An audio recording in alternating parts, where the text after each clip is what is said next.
everyone. Welcome to the channel. If you're in the chat, say hello, greetings, and welcome to what could possibly be something ongoing, something I like to call Friday Night Fanfiction. It's where I, Shintaika Kuro, read some very choice fanfiction. I hope you guys really enjoy. We're gonna take a couple of minutes until we can have everyone try to filter in. If you're in the chat, just say hello or howdy, whatever. It's Friday night. You could be anywhere else in the world, but you're here with me, and I appreciate that. It looks like it's just you for now. I shared it on a lot of other platforms, Pugsley, so there's that.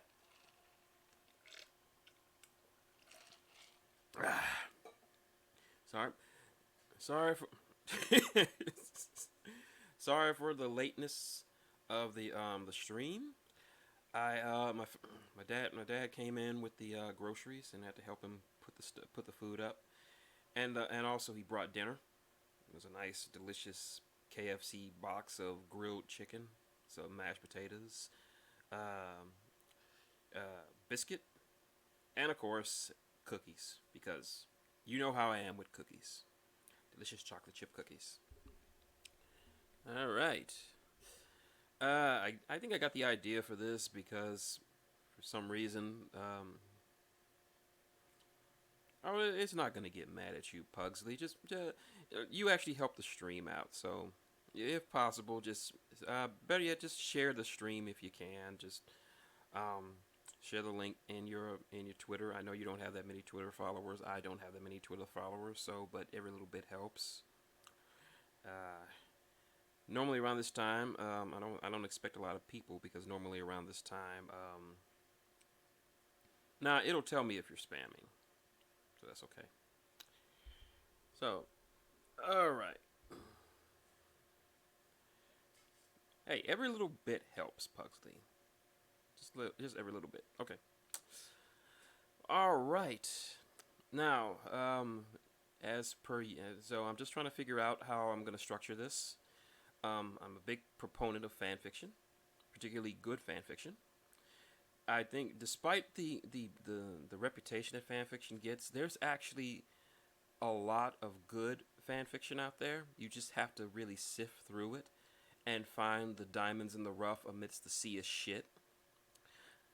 And I have found some very choice ones. This particular one I'm going to be sharing with you. And if you can't tell by the screen, but tell by the picture on the screen, this is going to be a crossover fanfic. A particular one that I've very much loved for a very long time, and I come back to read it every once in a while just because of how well it's done and how well it's written. If you can't tell already, it is a Doctor Who Star Trek TNG crossover, specifically the 11th Doctor, hence Matt Smith on the screen. This one takes place. The story of it takes place shortly after the wedding of River Song, where the Doctor decides to just go into hiding because, well, like he said, he got too big. And this one shows him where he hid for all that time. So there's that. This one is particularly good. It's well written. It has some. It's particularly long. I'll read as much as I can. Yo, what's up, Aaron? Glad you could make it. Of course, like I was telling Pugsley, this is just going to be like a test thing. I hope to make this like a regular thing. Just me reading fan fiction. Not bad fan fiction, just good fan fiction. And if you can't tell by the screen, this is going to be a Doctor Who Star Trek crossover. Specifically, the 11th Doctor crossed over with TNG and a few other bits in between, and a few other series in between. It's got the original series, TNG, Voyager, Enterprise, but for some reason, no Deep Space Nine. I really wanted to see the Doctor interact with Captain Sisko. I just got chills from that. So anyway, all right. A few things before we start. am not the best at impersonation, so I'll try to do my best Matt Smith impersonation, as well as trying to do the crew of the Enterprise. But if I sorry. So if my impressions don't sound that good, I'm sorry. I'm just not that good. I'll try to do my best. So bear with me.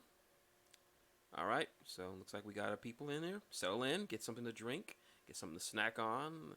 Settle into bed and just relax as we read some Friday night fan fiction.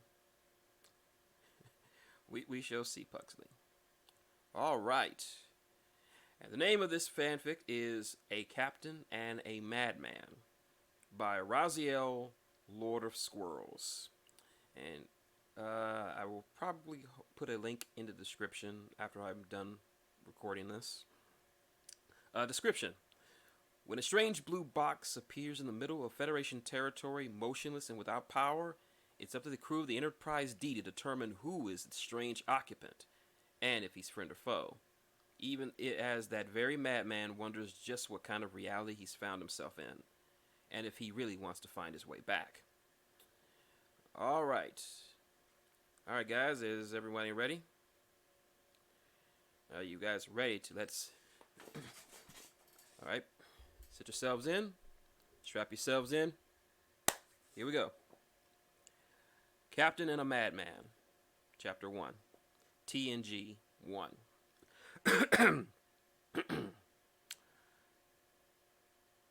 Captain's log. Stardate 45442.1. We have brought the Euralians to Caldora 4 as scheduled, where the local authorities have detained Jev until such time as he can be extradited to his home world. Though the past several days have been trying, it is a considerable relief that our actions have prevented such incidents from occurring again. Counselor Troy appears to have recovered from her ordeal and has returned to active duty. Starfleet has ordered us to Alcheron 5 to assist in the establishment of shielding and medical supplies to protect the inhabitants from escalating activity within the sun's corona. Unfortunately, the shielding will not be able to protect the majority of the planet's biome, but it will secure the colonists until such time that Starfleet can assemble its evacuation fleet. Still, given the planet's numerous unique species of flora and fauna, the loss is all but Captain Picard, report to the bridge. Computer, pause recording. Damn, my voice is all cracking. Climbing to his feet, Captain Jean-Luc Picard tugged at his uniform jacket before stepping out of his ready room. The bridge crew were in a flurry of activity, but didn't seem to be acting too urgently, nor did they seem concerned. The only exception, ironically, seemed to be Data. Though the second officer was always in excellent posture, his back seemed as if it seemed anything stiffer than usual. Report, Mr. Data. Sensors are detecting an extremely high burst of chronoton particles, half a light year from our present position. Chronotons? A temporal disturbance? That is a possibility, sir, Data replied. Romulan cloaking devices have also been known to produce chronoton particles, though not typically in this concentration. They were quite some distance away from Romulan territory, but the possibility was nonetheless a sobering one. Few Federation ships patrolled out these outer reaches, and if there was ever a ship out there, even a fleet, they could get far without anyone noticing. On the other hand, if it was a temporal disturbance of some kind, well, the Enterprise has encountered more than a few, and they have yet to be positive experiences. Still, Data, Picard muttered, hand resting on the back of the ops chair. I'll schedule. How stringent is it? The android paused for a second before replying. If we investigate, we could spend 2 hours at the target coordinates and still reach the colony on schedule. Any longer, and we would have to increase speed to compensate. Picard sighed for a moment, then nodded briskly, striding back to his chair and taking a seat. Helm, laying a course for the coordinates provided by Mr. Data. Aye, sir. Course laid in. Engage. It had been an interesting day so far. Oh, no. Come on, sexy. The doctor was currently imploring, fanatically working at the console controls of the TARDIS. as the TARDIS bucked, whirled, and groaned. "Oh, you can do this. It's just a teensy-weensy little jumbo spatial singularity sucking up a supernova into an abyss of temporal stasis. Come on, you've handled worse than your sleep. You and I are against the universe. We can do this together with the inspirational theme music." And a sudden violent shake sent the doctor flying. The breath blasted from his lungs as his stomach folded against the metal railing. "Right!" Hauling himself upright, the doctor lurched back to the console. "Plan positive reinforcement not working. Plan kinetic impact." He gave the side of the console a sharp kick and yelped in pain. "Ow! Not working either. All right, I can figure this out. Just cross the wires, carry the infinity, reevaluate my life choices, invest in religion. No, wait. I absolutely certainly have no idea how to get out of this. Come on, the silence want me dead. They have the right to be cross if I miss that appointment."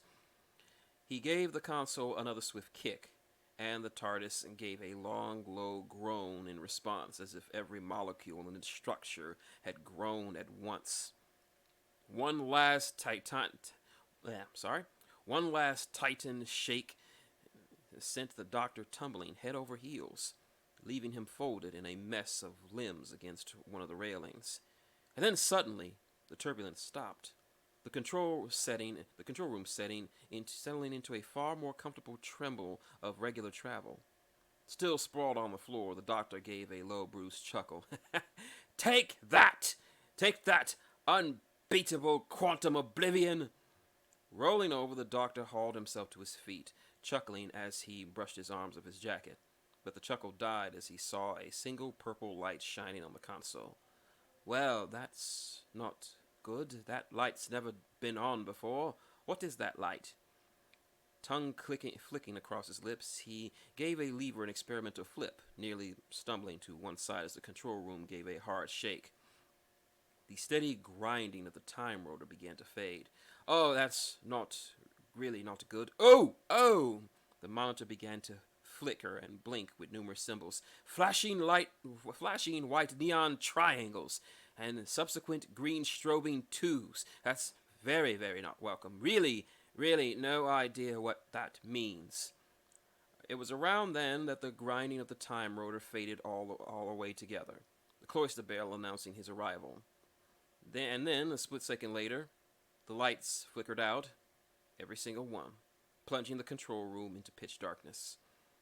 The deep hum of the TARDIS died away, not the slightest sound filling the air. The massive chamber became as still and as silent as a tomb. Abruptly left with no light to see by, and nowhere he left his screwdriver, the doctor really only had one thing to say. "Oh, that's bad." "Captain, we are approaching the target coordinates," Data announced. "Sensors are detecting an object off the port bow." "Take us out of warp," Picard instructed, "and bring us within 500,000 kilometers. Mr. Worf, raise shields." The hum of the Enterprise's warp field faded as the low thrum of the impulse engines as they inched towards the strange object, keeping a safe distance in case it proved, well, unfriendly. "I'm scanning the object, sir," Data announced, fingers dancing across the console, beginning comparative analysis. Picard shifted his seat a little, glancing towards Riker. "I just hope we get some answers before." "I have identified the object." Picard's mouth opened mid-word for a long moment. "Well, that was even faster than usual, Commander." "I cannot take credit, sir," Data confessed, blinking down at the readings. "The object appears to have English script on its surface that greatly narrowed the search. In addition, its dimensions and design closely mirrored that of a structure commonly used in the 20th century by law enforcement of Britain, Earth. The most common term is police box." The bridge was silent for a long moment. "Data," Picard murmured. "This isn't an attempt at a sense of humor, is it?" "No, sir," Data replied. "I am putting the object on screen." A split second later, there it was. Big, blue. It even had the words police box written across it. And they normally looked like they were supposed to be lit up. The letters were currently dark. The entire object was. Once more, that confused, stunned silence settled on the crew of the bridge. as everyone tried to come up with some logical explanation to, well, explain that. We're over 500 light years from Earth, Riker mumbled. Even if that thing were to break free of Sol's gravity, there's no way it could drift out this far, and even be brought out to anything short of warp velocity in just 4 centuries. Mr. Data, Picard asked, is it possible that this object may have been transported by some form of spatial disturbance? An erratic bit of jetsam, as it were? Data paused for a moment before replying. It is possible, sir. It would explain the unusual chronoton readings we detected at this location. Riker and Picard both relaxed a little. Things seemed to be making a bit more sense. Well, this wouldn't be the first time we've seen temporal disturbances, Riker pointed out, drawing a slow breath. It could be that somewhere back in the 20th century, a police box just went missing for no particular reason. Maybe something snatched it up or deposited it out here. Natural occurrence even? Yes, but what? And why? Picard mused. What could have done it so cleanly without no surrounding debris or no other matter brought along? Why just one police box captain? Both officers turned to Ops, where Data was sitting. If anything even stranger than usual, a sure sign he had found something of particular interest. I have managed to compensate for the interference, Data explained, frowning for him as he studied the readings. And I am detecting what I believe to be a life form. A life form? Riker echoed. Inside of a wooden box in the middle of space? Yes, sir. I am detecting no power emanations from the object, but I believe there is a person in board. The readings are strong, with no evidence that the life form is in danger. Picard hesitated for a moment, moving back to his chair before turning back to the view screen. Could we beam the occupant aboard? I wouldn't recommend it, sir, Data replied, the sort of frowning deepening. These spatial distortions are making it extremely difficult to establish an accurate sensor lock. Attempting to beam someone from within it, and even transporting someone aboard, would be hazardous. There was another long pause as they considered the mystery. Picard wasn't inclined to try to bring the object aboard just yet, not without at least a little more information to go on. But even without the transporters available and no accurate sensor readings, they were rapidly running out of useful options. I wonder. Picard frowned a little. Mr. Worf, open hailing frequencies. There was a decided notable pause before Worf rumbled. Aye, sir. Hailing frequencies open. Ring, ring, ring, ring, ring, ring. Ah, the phone still works. Ow! There was some muffled Gallifreyan curses as the doctor hopped on one foot across the control platform, after a rather long, thoroughly smashing his toes into his toolbox, seeing the contents scattering in all directions. Be right there! Don't hang up! We're hailing a wooden box, Riker pointed out softly. A wooden box without any power readings. Oh, something must be keeping the occupant alive, number one, Picard replied, shaking his head. Can't hurt to try. Suddenly the channel clicked, and a slightly breathless voice came on. A slightly breathless, very British voice. Hello? Clearing his throat, Picard climbed to his feet, tugging at his uniform as he spoke. This is Captain Jean-Luc Picard of the Federation Starship Enterprise. To whom am I speaking? Oh, pleased to meet you. Not familiar with that ship. I'm the Doctor. The Doctor? Riker and Picard exchanged glances before the captain asked the next obvious question. Doctor who? Oh, just the Doctor. The voice faded a bit, becoming muter. Every single time they asked that. The silence that followed was gaping. Picard was an accomplished diplomat with a sharp mind and a skilled tongue, but even he was a little bit more than flabbergasted at the sudden appearance of an old blue police box in the middle of interstellar space, apparently capable of housing a single British individual despite the fact that it was made of wood. Scans of your box. It's not a box, the voice interjected, slightly more than a little offended. I mean, okay, alright, looks like a box, shaped like a box, has things in it like a box would, but it's not a box, it's a TARDIS, my TARDIS. My box shaped, but not box TARDIS. Thank you, that clears up a great deal. Picard cleared his throat a second time before continuing. We detected no power readings from your TARDIS. Do you require assistance? We could bring you aboard our ship until you make whatever repairs you require. Well, your reading's essentially correct. No more power, no more life support. But there's enough oxygen left to last me 9 or 10 years. I'm sure I could figure out something by then. The musing voice became cheerful again. But that'll be unbearably boring. So I gladly accept your offer of assistance, Captain. I'd come aboard myself, but, well, as you can see, I'm not currently blessed with tremendous amounts of mobility or light. I don't suppose you have room aboard your vessel for my TARDIS? Well, Picard replied dryly, I think we can find space for it. We'll tractor it to our shuttle bay. We'll have you aboard shortly. Greatly obliged, Captain. See you shortly. Indeed. Picard out. A silent gesture towards Tactical was greeted with a nod, and Worf began the methodical task of tractoring the strange knot box into the main shuttle bay. As they waited, Picard shifted a bit closer to Riker, lowering his voice as his arms folded across his chest. Thoughts, number one? Interesting day, Riker offered ruefully. Sure would seem, Picard agreed, sighing softly as he considered their options. They had a mission to complete, but he was reluctant to leave the area without a more thorough search, just in case it bore any other oddities.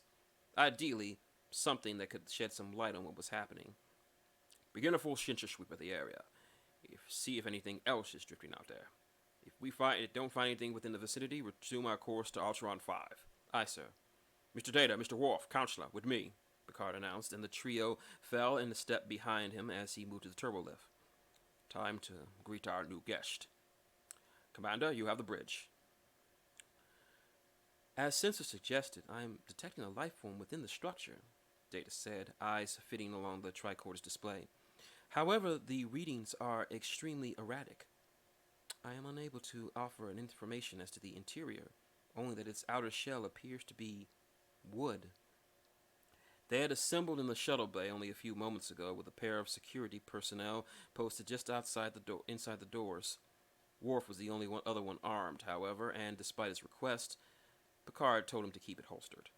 No one tried to directly touch the strange blue box, but seconds ticked past, they couldn't help but wonder when the door suddenly flew open with great enthusiasm. Within, there was only darkness, the shadows too thick to offer any idea as to the interior. Half a second later, the occupant stepped out, adjusting his bow tie, straightening his suspenders, and tugging at the hem of his coat in a gesture that would cause Troy and Worf's eyes to flicker briefly to Picard. Right, hello! Slipping out of the box, the man tucked the door shut and paused to straighten his jacket again, tugging at the sleeves and then scurrying over to greet the welcoming party. Sorry for the wait. Hard time finding the door in the dark. Must have skinned my knee 5 times before I found out where I left my screwdriver. Jacket pocket, as it turns out. Really hard to keep track of these things. So I take it you're the captain, then? He finished, smiling brightly, his attention squarely on Picard. Picard, who had opened his mouth to speak when the newcomer had emerged, only gaped at the seemingly normal human in outdated clothing, and his speech hadn't exactly restored the man's rambling monologue.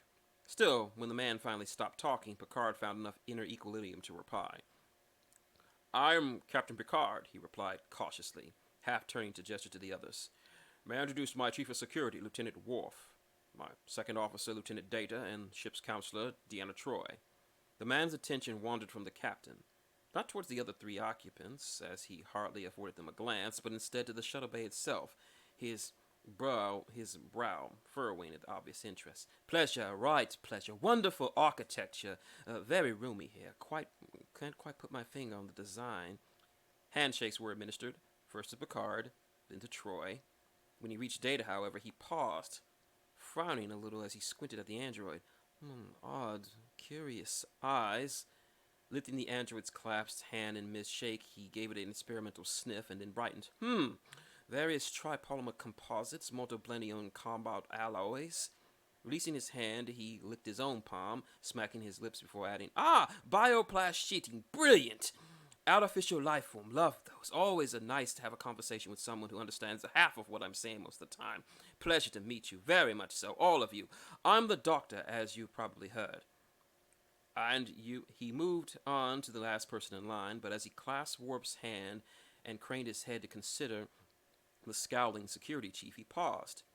He didn't seem to be perturbed by the somewhat unfriendly expression, but by the face itself it did cause him some concern. What are you? Worf stiffened a little at the question, obviously uncertain whether or not he was being insulted, but the genuine confusion in the man's eyes, to say nothing of the fact that his commanding officer was in the room, kept him from reacting unfavorably, instead muttering, I am a Klingon. The doctor nodded agreeably and blinked. A what? Worf snarled a little as he all but growled, A Klingon! A Klingon! He didn't just look confused now, he looked downright disturbed. Eyes narrowing. Right, never heard of them, that's odd. Now that the proper introductions have been made, Picard said slowly, perhaps you could enlighten us as to what you were doing out here. Right, yes, the man muttered. Very important to know who I am, where I'm from, but Klingon? Suddenly, in a flurry of movement, the stranger yanked out a metallic wand and before anyone could react, aimed it squarely at the imposing security chief. Just as Worf lifted his phaser, though, the device's green crystal tip glowed, buzzed, and then seemingly nothing happened. It was the absence of effect that kept the security team from opening fire, but the man didn't seem to be bothered by it anyway, simply snapping his wrist. The wand lengthened slightly, revealing a tiny display that he studied solemnly with an expression grim. I've never seen this biological design before, the stranger muttered, and then aimed the card at the wanted Picard's direction. Once more, it buzzed at peculiar sound, but as Worf reached out to seize the doctor's wrist, Picard motioned for him to stand down, correctly guessing what this odd fellow's tensions were. Once more, the doctor's wrist flicked once the scan was finished, and his eyes feverishly studied the minute display. Well, you're human, at least. Artificial heart. Incredible. You must be killer at a poker. And you... A third time the device buzzed in Deanna Troy's direction. The readings only seemed to further trouble him. Are not human, not entirely. I've never seen... What are you? Troy was a little buffeted by waves of worry, frantic confusion, almost fear from the strange man, rising ever higher every moment, so she kept her voice as calm and gentle as she could. I am half Betazoid. Betazoid. He whirled around to glance at the TARDIS and then whirled back to the increasingly uncomfortable group. Never heard of it. All right, a room full of humans and two races I've never heard before. This is a first. Ever. His brain suddenly switched tracks. What year is it? If you mean by the standard Terran calendar, the year is 2368, Troy replied, but rather than selling the man, it only seemed to fluster him even more. No, this can't be right. The doctor's eyes flicked back and forth as he took a step back, looking increasingly like a caged animal with every passing moment. This couldn't possibly be 2368. I know 2368 like the back of my hand, had lunch with some very prominent people in 2368, and this is most certainly not, unless... The doctor trailed off, glancing back at the blue box. Picard urged him along. Unless? Oh no, this is even worse than I thought. The entire group stiffened a little, but Picard took a careful step closer. Both hands lifted as the strange man was brandishing a weapon instead of a... whatever the hell that was. You're obviously upset about something, Picard said slowly and carefully. But if you could just explain... The doctor suddenly laughed. It was a brief, almost high-pitched, decidedly agitated giggle. His hands flicked outward in a helpless shrug. Once again, the entire group tensed as the strange madman with his strange blue box glanced around the shuttle bay, his teeth clenched, breath passing between a few sharp gasps before he replied, Well, I'm technically not supposed to be here. And that's the end of chapter 1. Woo! Got through that fast with only a few fuck-ups. So what do you guys think so far?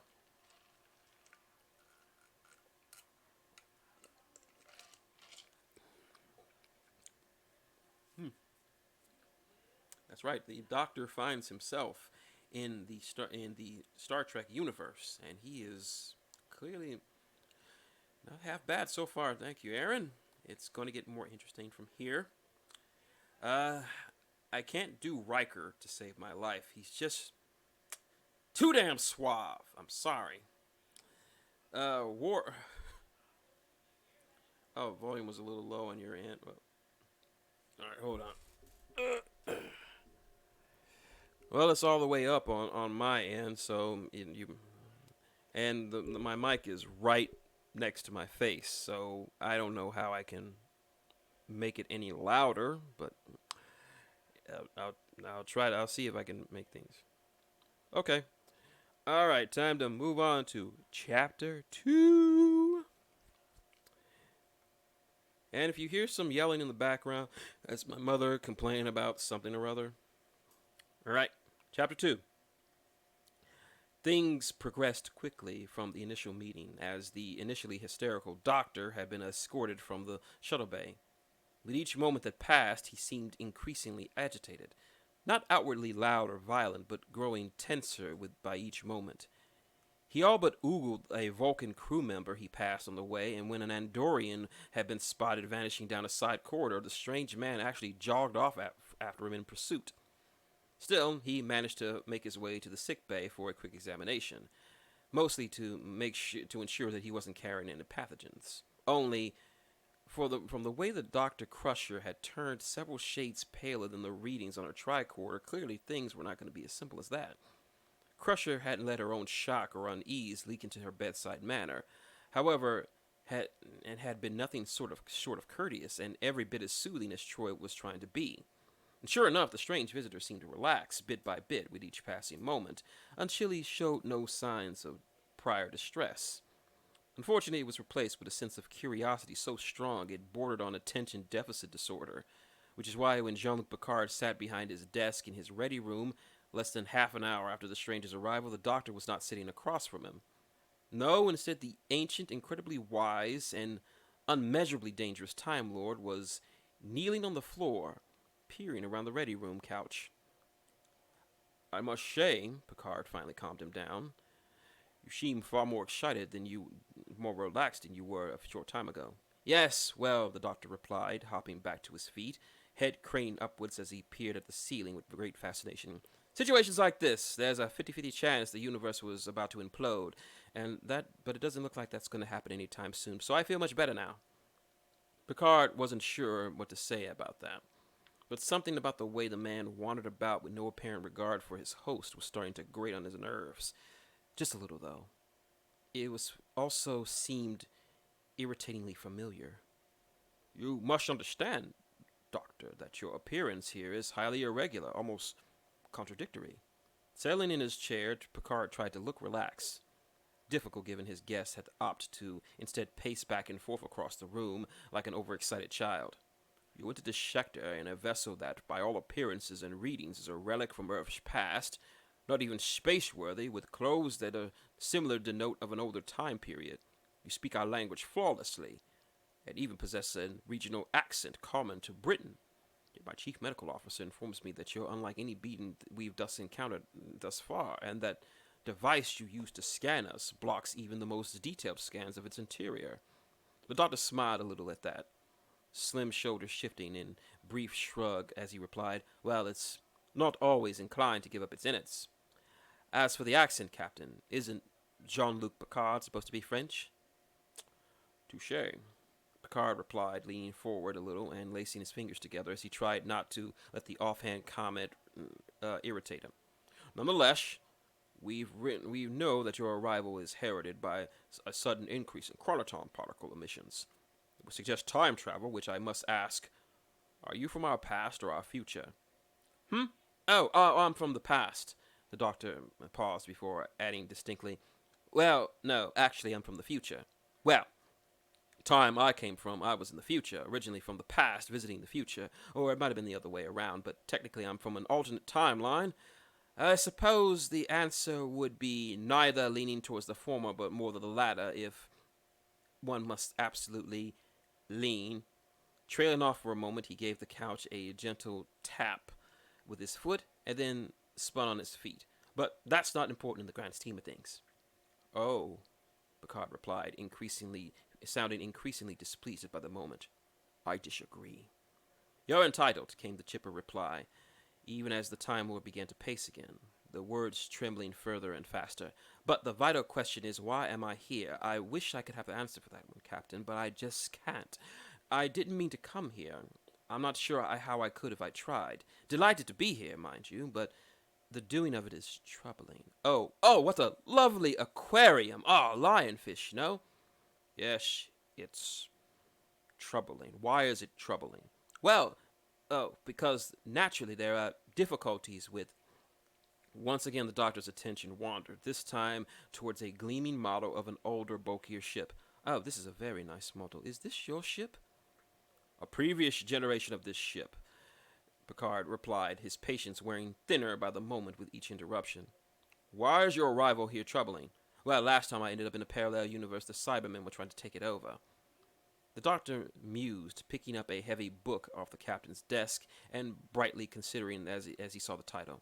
The complete works of Shakespeare. Ah, wonderful that the immortal bard made it in this universe, too. He was such a chipper chap. Terrible handwriting, though. I ended up transcribing Hamlet for him when he dictated. Picard, whose mouth had been opened to sharply reprimand him, was yet again a sharp detour from the original topic. Paused for a full second as the Time Lord's words sunk in. He'd been torn between throughout his tirade, or submitting to what admittedly is a considerable curiosity of whether the visitor was telling the truth. The tirade won out. I'm sure it was very wonderful. Picard, his voice very low and mellow as his hands planted flat on the table, leveraging him to his feet. In other circumstances, I would be delighted to have a long discussion about that very topic, but I would nevertheless be grateful if you would please have a seat and focus for 1 second. The doctor stopped. Simply stopped. All the good cheer, the excitement and energy that bled from his frame, and slowly, deliberately, he turned to consider the Enterprise's captain, the eyes that had been just a moment ago sparkling with mirth and delight, with growing enmity cold and dark beneath his brow. And though he didn't make overtly hostile gestures, his entire body seemed to tighten like a spring. The very air seemed to almost thicken in response. Jean-Luc Picard was no stranger to adversity, be it in a brawl against Nausicaans or a battle with the Borg. He had indeed even faced down a being who was quite literally possessed godlike abilities, all without allowing the danger to deter or discourage him. But something about this simmering anger behind this scrawny, bow-tied wearing man's eyes was plain unsettling.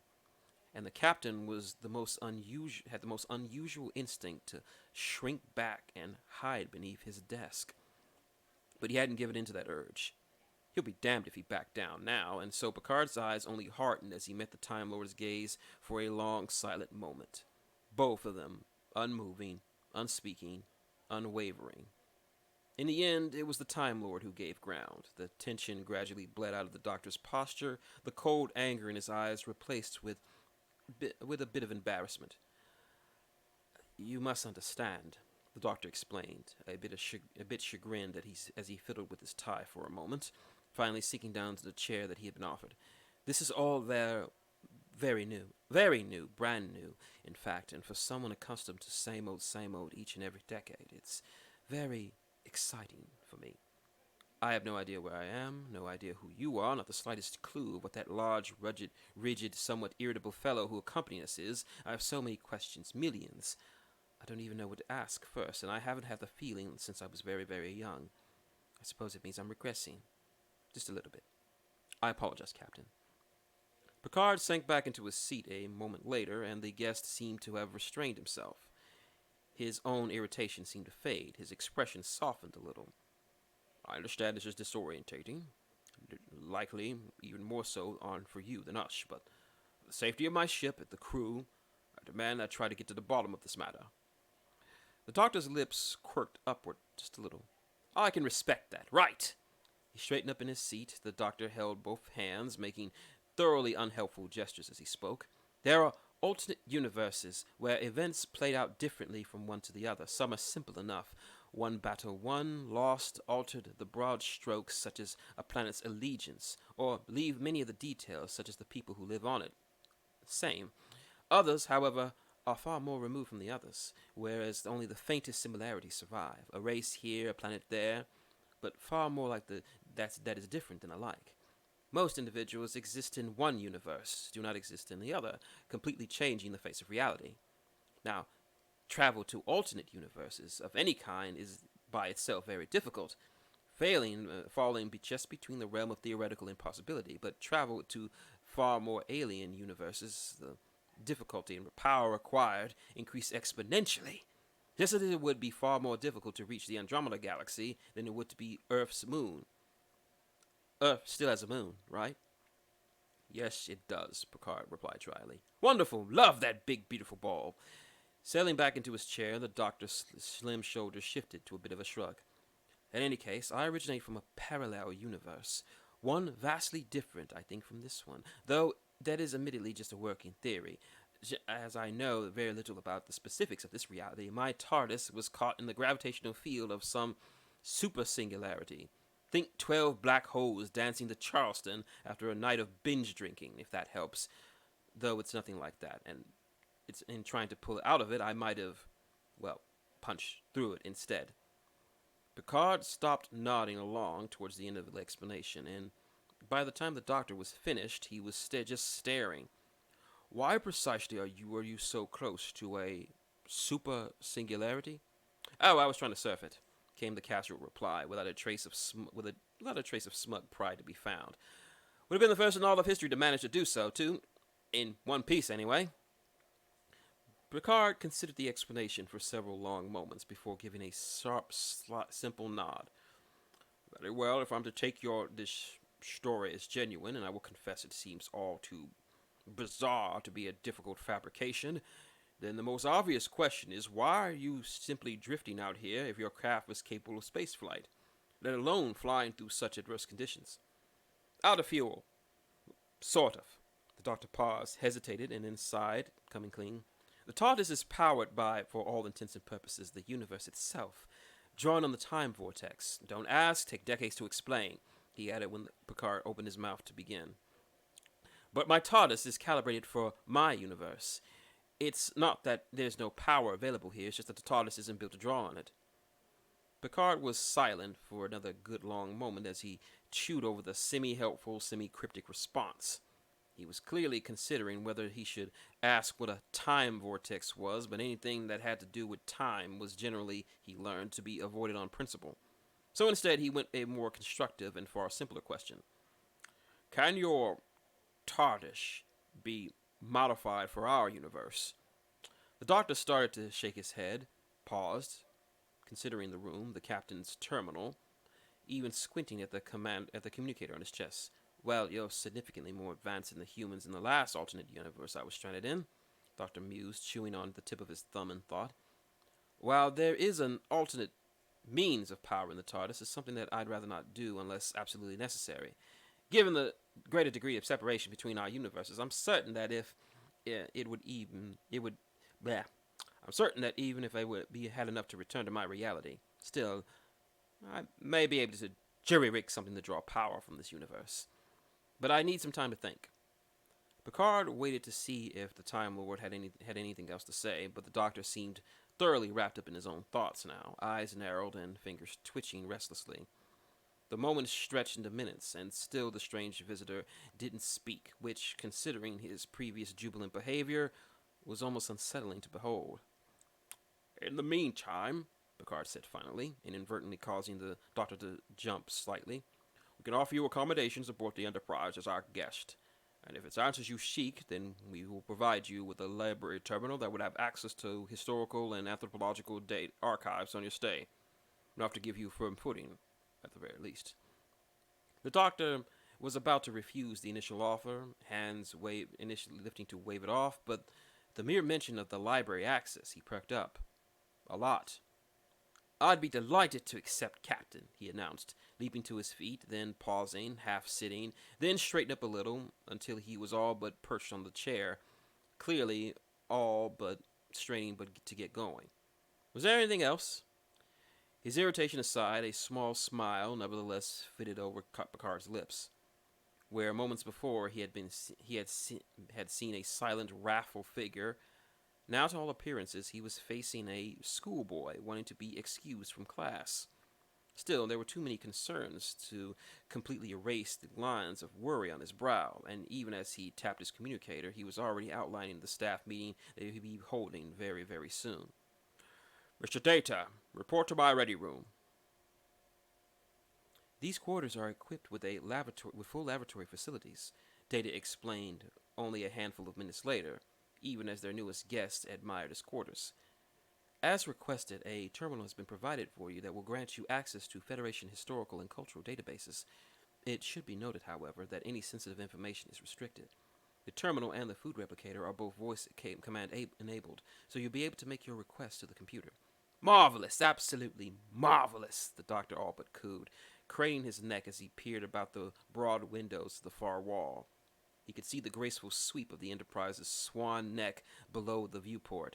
A truly lovely vessel, all the more so because you actually adhere to physics in its construction. Quite a project. Data really didn't know how to answer that, so he settled for assuming it was required no response. Still, as he considered the visitor, he experienced the closest equivalent he had to a nagging thought, a comparative analysis that had turned up an interesting question, though he considered waiting until the staff meeting to raise up the matter. The captain requested that he gather as much information on the visitor as possible. Sir, if I might pose a question. Please just call me the doctor, the Time Lord insisted, holding up a hand to forestall Data's question. His attention was on a painted mounting beside the replicator.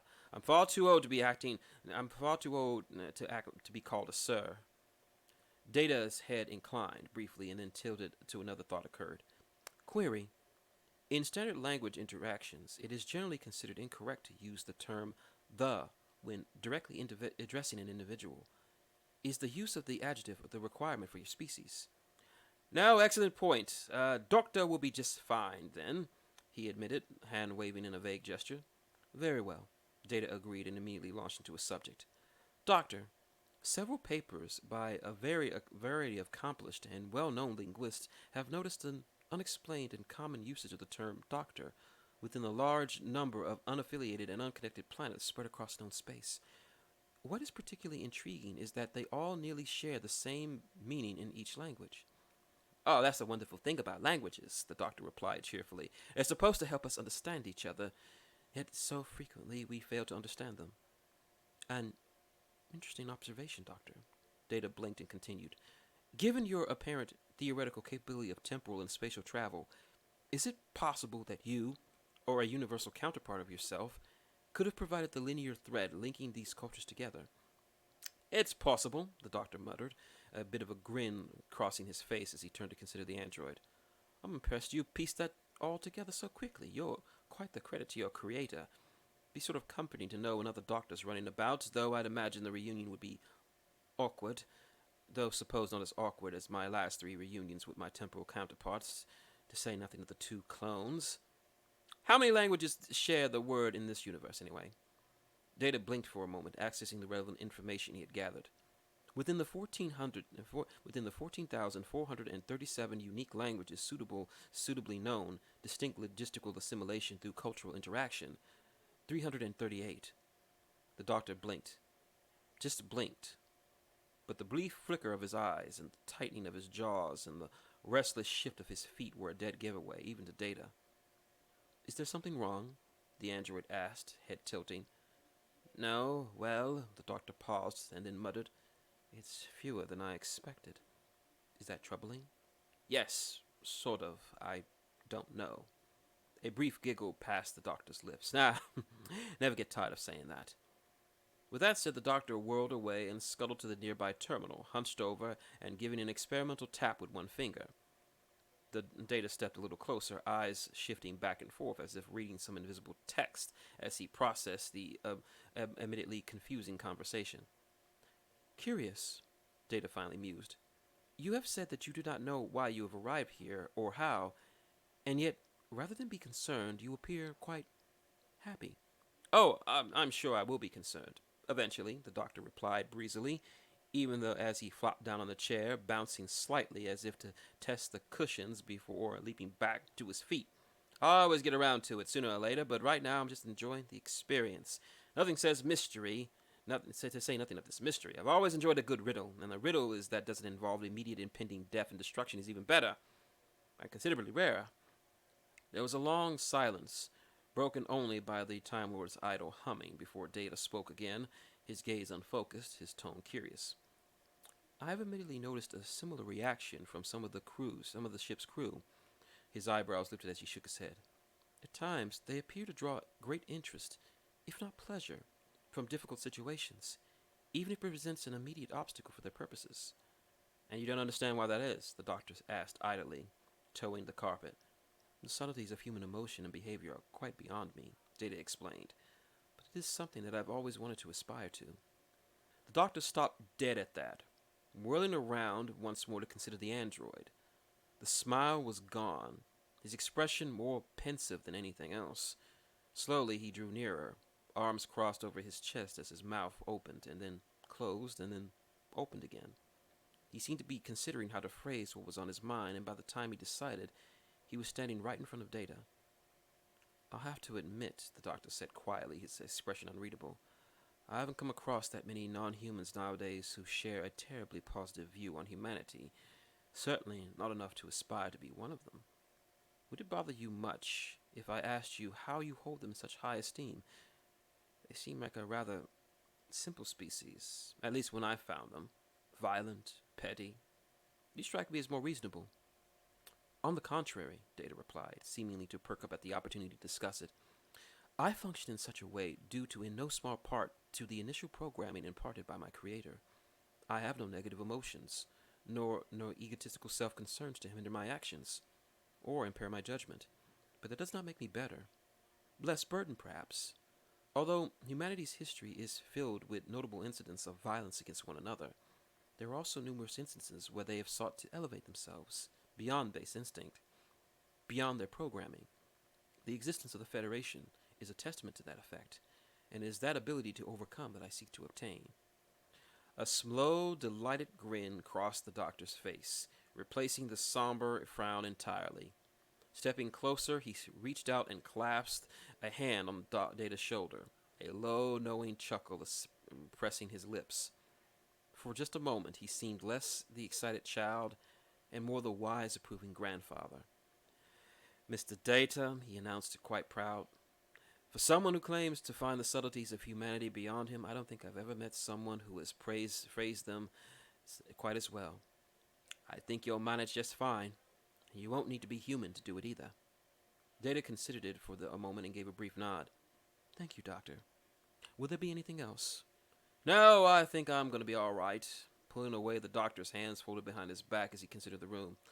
Thank you for your time. I'll just potter about for now. Very well. Good night.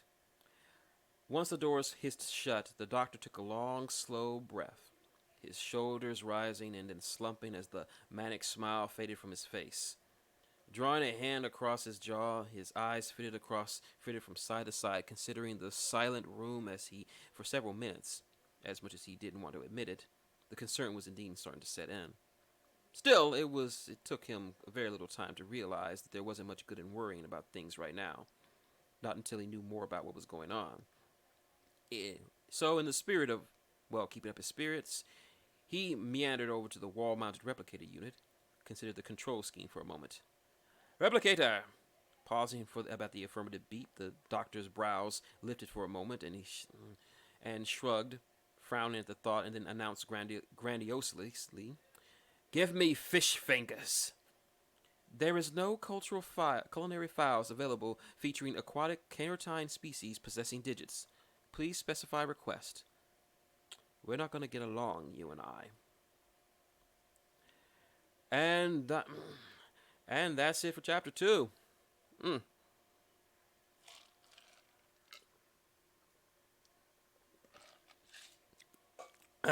Damn, that's stressful. All right, so we finished chapter 2. The doctor is seemingly settling in. Yes, good chapter. The doctor seemingly settling in. He finds Data interesting. Captain Picard is rightly flustered. All right. We're going to go one more chapter, then we're going to take a break for like 5 or 10 minutes so people can stretch their legs and get some food in them. But let's move on to the next chapter. Chapter 3. Chapter 3. One thing I've got to ask, Riker said, is whether anyone is getting the damnedest sense of deja vu. The senior staff had assembled for a briefing in the conference lounge, though they had another such briefing less than 6 hours earlier to fine-tune the logistics relating to the mission on Alteron 5. This one had been arranged for a much more specific and far more unusual reason. Data frowned just a little. I will confess that many of our conferences are quite similar in layout. I've noticed that Lieutenant Worf has seated in the precise chair more than 70% of the... Not that the meeting, Data Record corrected. I mean this doctor. Picard was in the midst of massaging his temples with one hand, but he managed a wan smile. I presume you're referring to our illustrious visitor not too long ago, Mr. Rasmussen. Exactly, Riker agreed, spreading his hands in supposition. Both of them were very eccentric men in little ships, loosely speaking, that were supposedly capable of time travel. Both ended up on the Enterprise, both claiming they liked background information of one sort or another, both acting like they owned the place, neither giving us a single piece of useful information, just more questions. Only Rasmussen turned out to be a con man from the past, so how can we be sure this doctor doesn't have some ulterior motive? Picard thought about it for a moment before replying. I will confess, you both have similarities. Both talk too much, Worf muttered under his breath. But at the same time, the captain continued, Rasmussen came with a seemingly legitimate, if unusual, explanation of his presence. He had an indisputably advanced vessel, knowledge of who we all were and of the Enterprise, enough evidence to create an adequate cover, as any competent conman would need.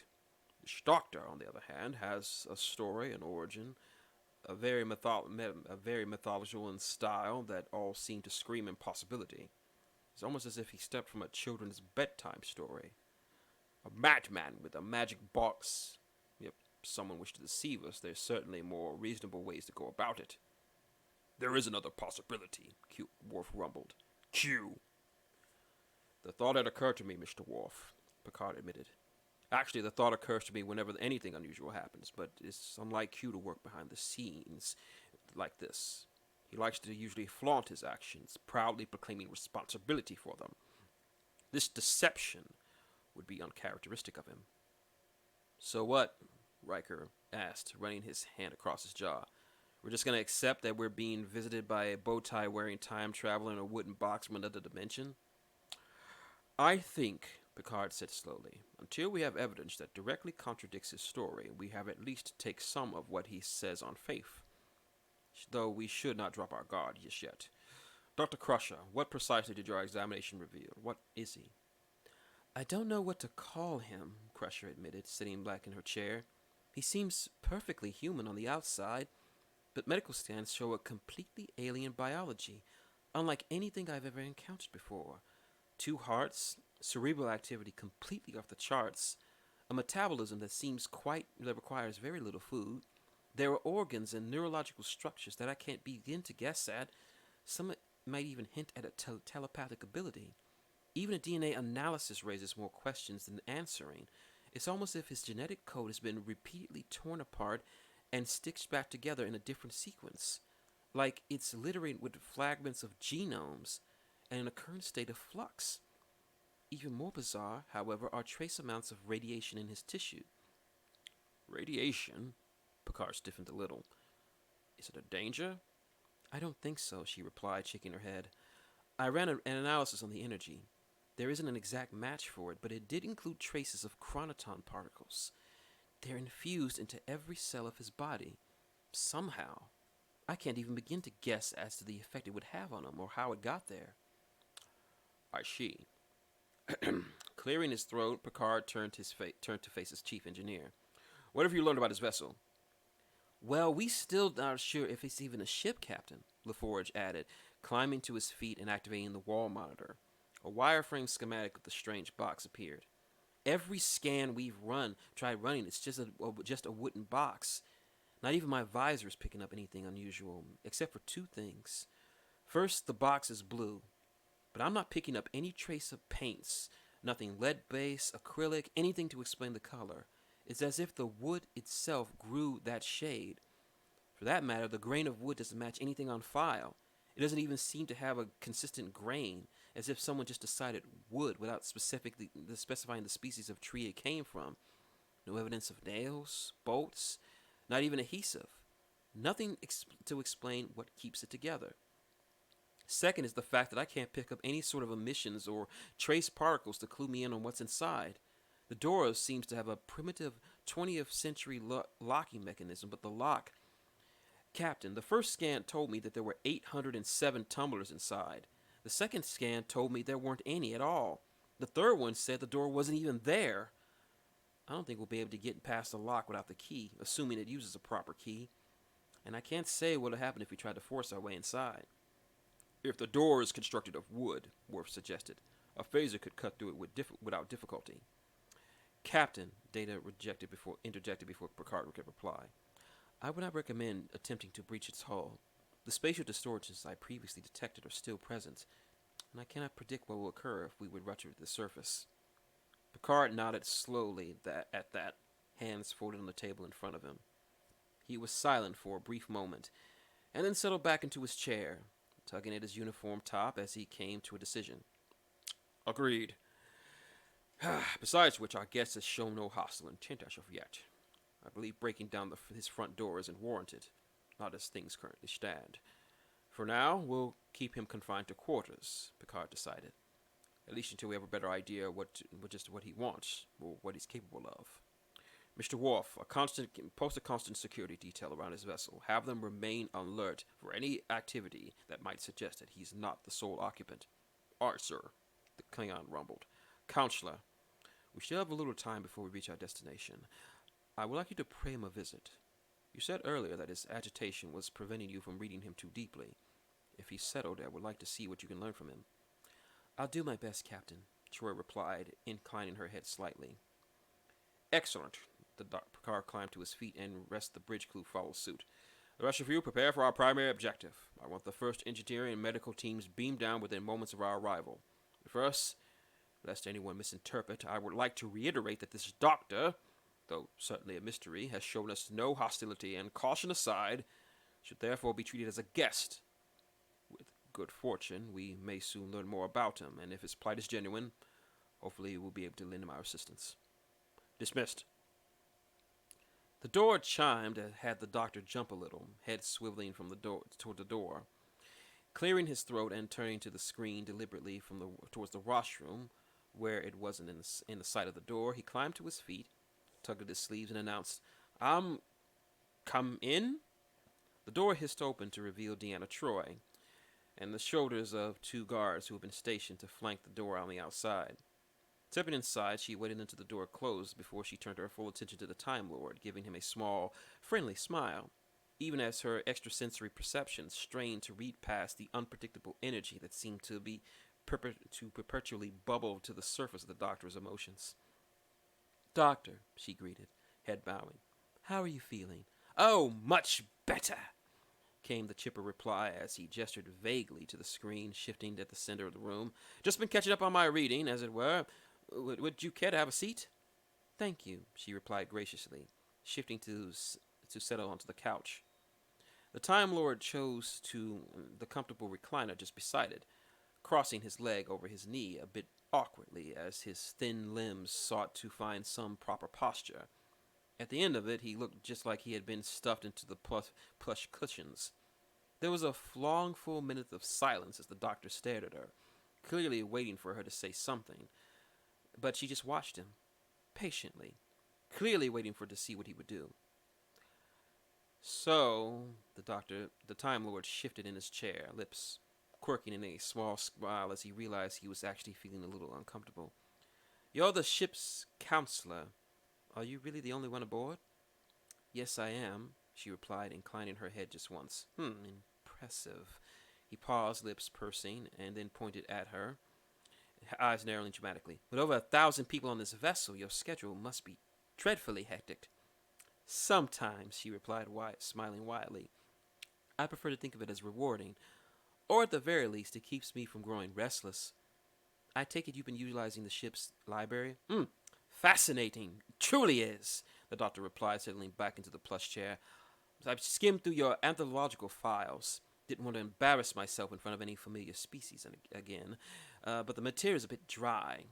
So much more exciting to meet new races face to face. I did very much enjoy your crew manifest and the service records within. However, always been a personal fascination of mine, life stories and the like. I see, Troy replied, nodding. Whose service records did you examine? Oh, he replied breezily. All of them? The entire crew manifest? Troy echoed blankly. Even though she could sense no deception within it, she wasn't entirely sure she could believe it. And just how much have you learned? Well, for one, Ensign Taggart in engineering most certainly deserves a promotion, the doctor replied idly. Headed the last 7 shipwide diagnostics and helped coordinate the repair and refit after your encounter with the Borg.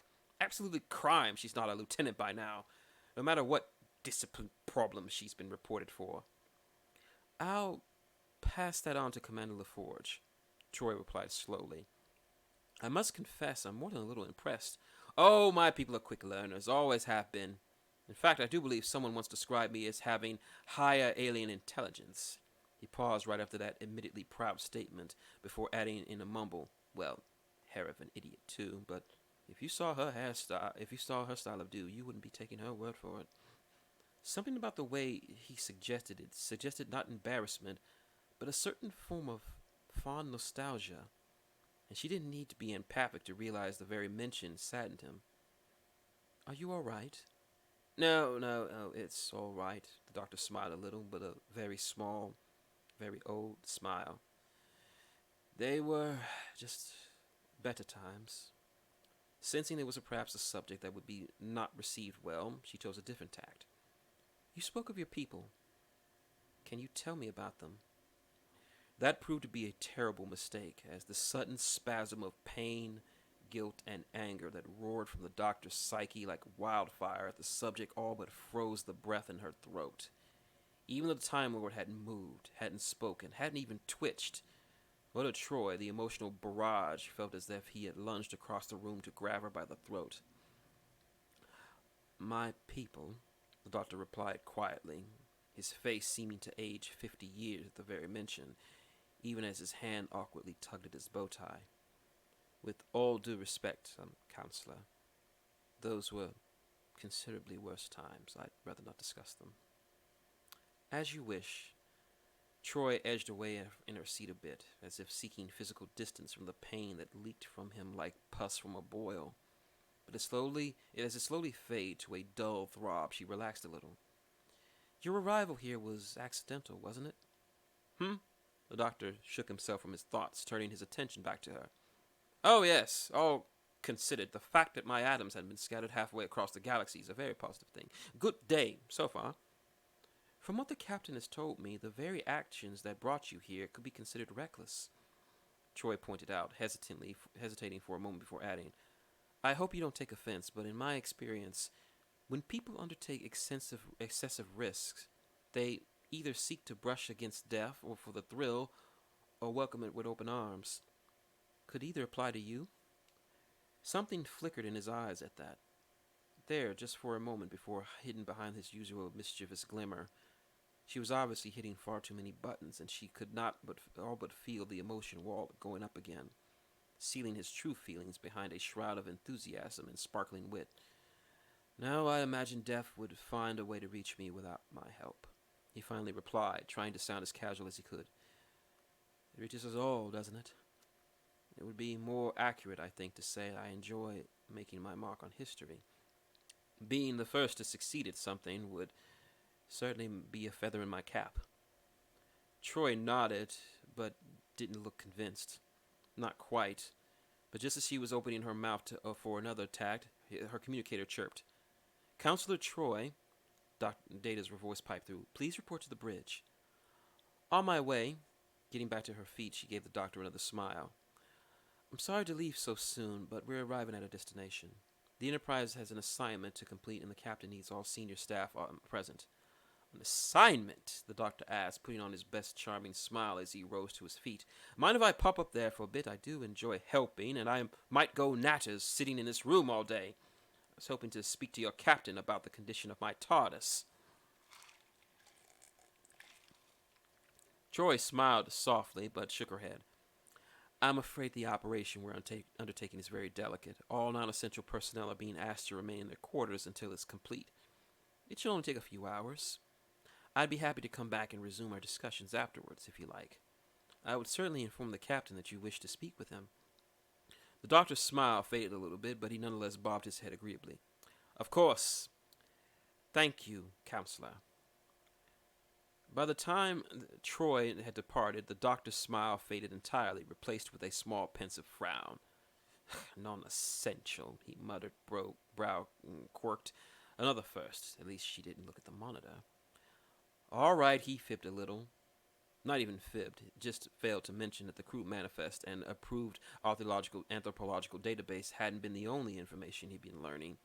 Though most of the other files are restricted, he hadn't had any difficulty with some sonic help, bypassing the security measures, accessing the real treasure trove. Technical schematics, star charts, even command codes and security procedures. In his defense, it wasn't like he was planning to do anything with them, though the schematics were giving him some thoughts about refitting the TARDIS for operation in this universe. Rather, it was the very fact that they were locked away, sealed behind access codes and firewalls. He always had a terrible weakness for secret things, and the more hidden a nugget of information was, the more obsessively he tried to possess it.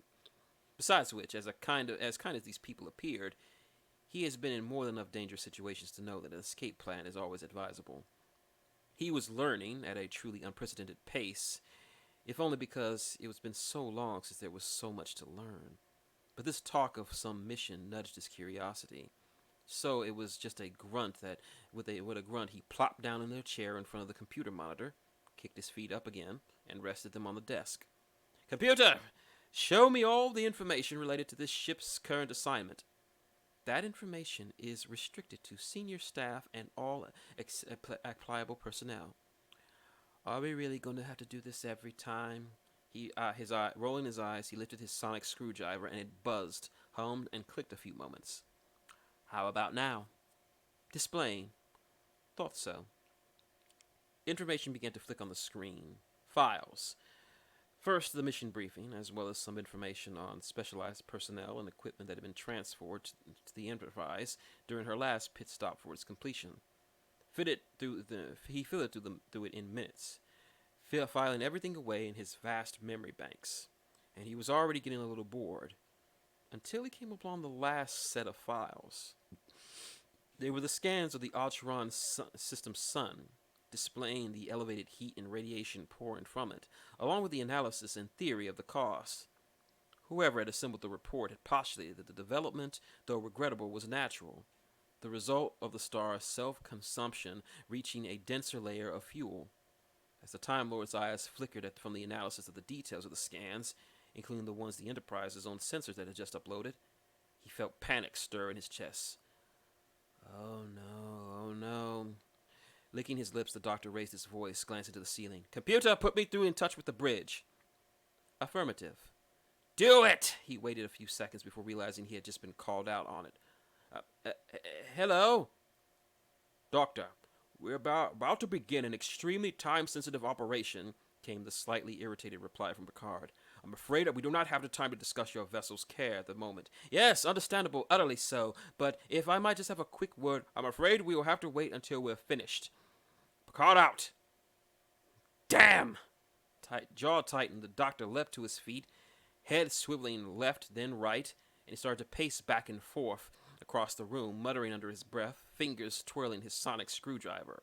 And then, in a shrill, blood-curdling, high-pitched squeal, he approached the door and screamed, "Oh, God, there's something in here with me!"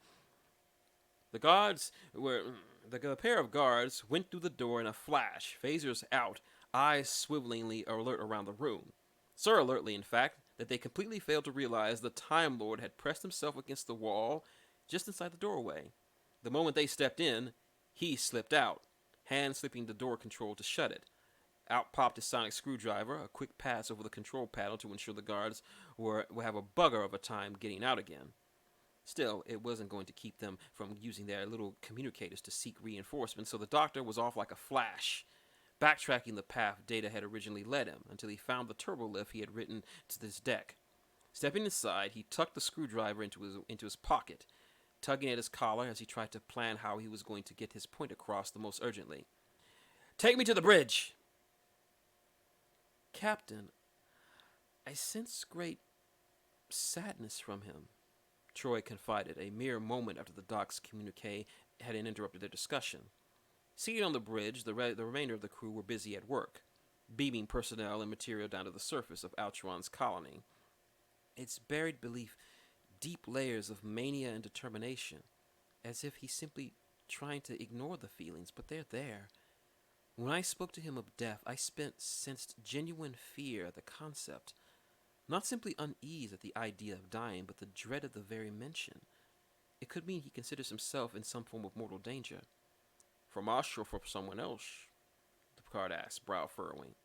"I cannot say," Troy admitted, "but if you wish my overall observation, he's far, far more than he appears, and far more than he acts." "Which is saying something, all things considered," Picard muttered, settling into his chair. "Thank you, Counselor. After this operation is concluded, I'll report to Starfleet Command on the instant. Perhaps we can have some information to shed some light. In the meantime, I'd like to... Security to Lieutenant Worf!" Everyone on the bridge reflexively turned to the security chief, with Picard all but twisting in his chair to do so. Looking more than a little surprised at the sudden influx of attention, the Klingon cleared his throat before tapping his comm badge. "Worf here." "Sir, our guest just broke out of his quarters." "Broke out?" Worf's fingers tightened reflectively around the crescent railing of the above console. "Are either of you injured?" "No, sir, he didn't attack. He sort of tricked us, sir." Worf's brows were descending like thunderclouds, and his voice was little more than a growl. "Tricked you?" "We thought that..." "Close transmission," Picard barked, climbing to his feet. "Computer, location of the Enterprise's new occupant."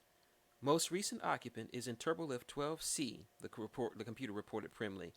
"What is the destination of the..." The answer didn't come from the computer, but from the turbolifts, behind Captain Picard's chair, near the engineering console.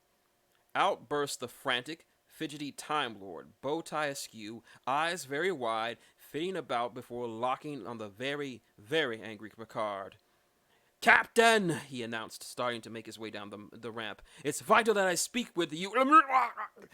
The final words were turned into a struggling gasp as Worf wrapped his arm around the doctor from behind, squeezing him across the ribs and half hoisting him into the air.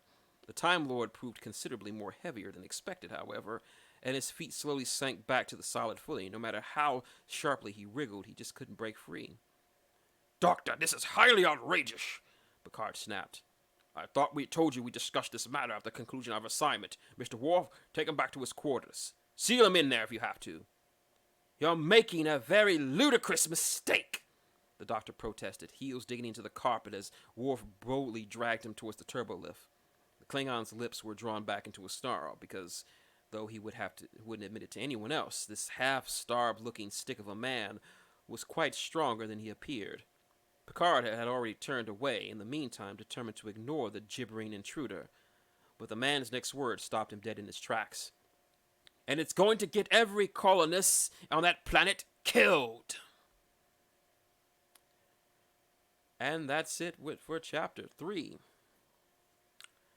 Oh, I'm glad you find it intriguing, Pugsley. It gets better than for this. It just keeps getting better. All right, we're 1 hour and 24 minutes into this. I'm glad to see that you guys are enjoying the fic and enjoying my reading of it, even though I still think my Picard still needs work. I can't match Michael Dorn's dulcet baritone voice, so I'm not even gonna try. But So anyway, we're gonna take a small little break.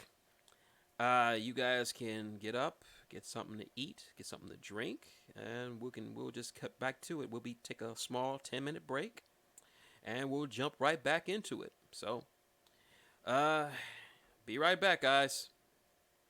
Hmm. Oh, how long I plan to go in tonight? Aaron, I'm not sure. Probably what, two more chapters, maybe? Probably two more chapters. We'll just move on. Oh, Pugsley, you are good at fic writing. Just believe in yourself. You just gotta believe in yourself. Yes, you are good at it. You do have talent in it. Ah, smooth jazz. I can't hear shit, but I know this music is smooth. Yeah, I'm just gonna take a small little break. Um, I'm glad the fic has got you guys interested. Mm. Ah, I found this one completely by accident. I was just looking for. Sometimes I like to look for crossover fics between two franchises and see if I can find a good one. But I found this one completely by accident.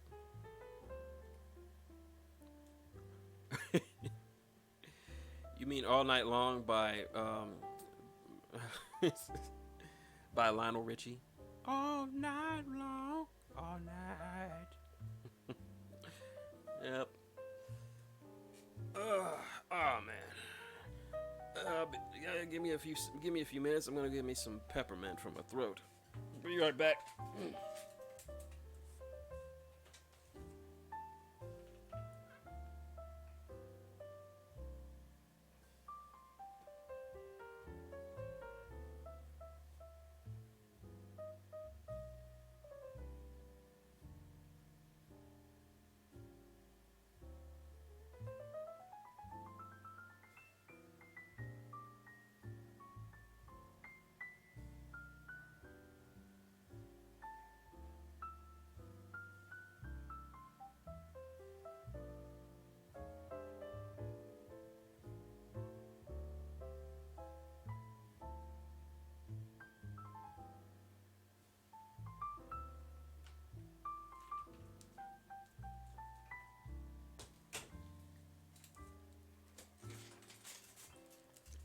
Yes, that was Lionel Richie.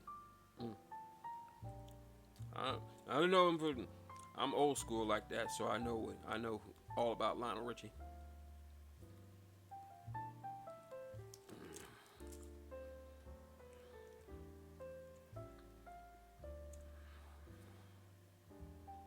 Mm.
All right.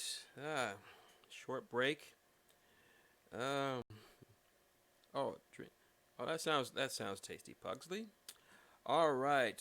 After a short break, had to get some peppermint in my voice and some soda in my lungs. So we are back. with another with we are back to our continuing of Fanfiction Friday. If you're just joining us, I'm Shin Tiger Curl, and this is sort of a new thing I'm trying called Fanfiction Fridays, where I read do live readings of fanfics that I particularly like. This one being a captain and a madman, which is a doctor. If you can tell by the awesome picture on the screen, is a crossover between Doctor Who and Star Trek: The Next Generation, particularly the 11th Doctor, Matt Smith. I see we have two new people, so quick a quick synopsis of what's happened so far. This takes place after the events of closing time, but between the wedding of River Song. So the decides to, after a freak accident, finds himself stranded in the Star Trek: The Next Generation the Star Trek universe. He is picked up by the Enterprise D, captain, of course, by in the incomparable Captain Jean-Luc Picard, on their mission to the Alteron 5 system. The TARDIS is unable to work because it's stuck sort of it can't work in that universe. He sort of ingratiated himself with the crew, although a bit odd because they just finished dealing with Mr. Rasmussen, who was a time-traveling con man. And as soon as they arrive, the Doctor storms the bridge and tells everyone that they're going to that what they're going to do, trying to save all those colonists, is actually going to get them all killed. So we continue on with the Doctor having just stormed the bridge, and the crew now dealing with it. We are on to gotta move over. Chapter 4. There is a small author note that says this next chapter will celebrate that which brings us and Whovians and Trekkies together. Hold on. Yeah. Damn it.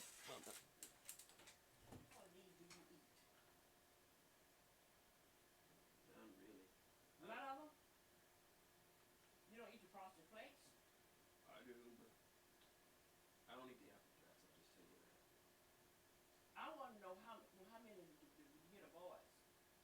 Give them as much as you want. No, you can give them the apple jack. I don't eat it.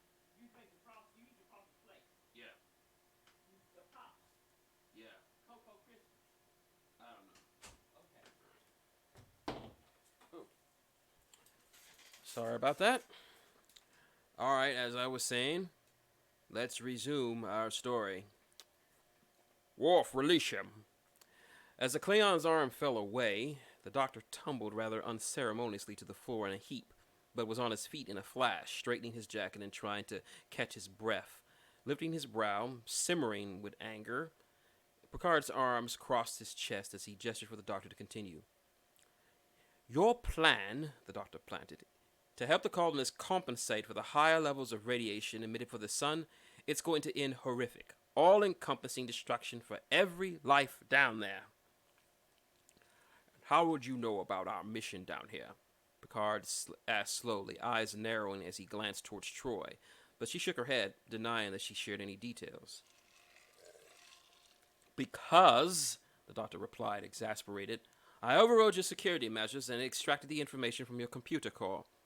You what? That isn't the bloody point, Captain, the Time Lord continued, steam rolling over the wide-eyed Captain's anger.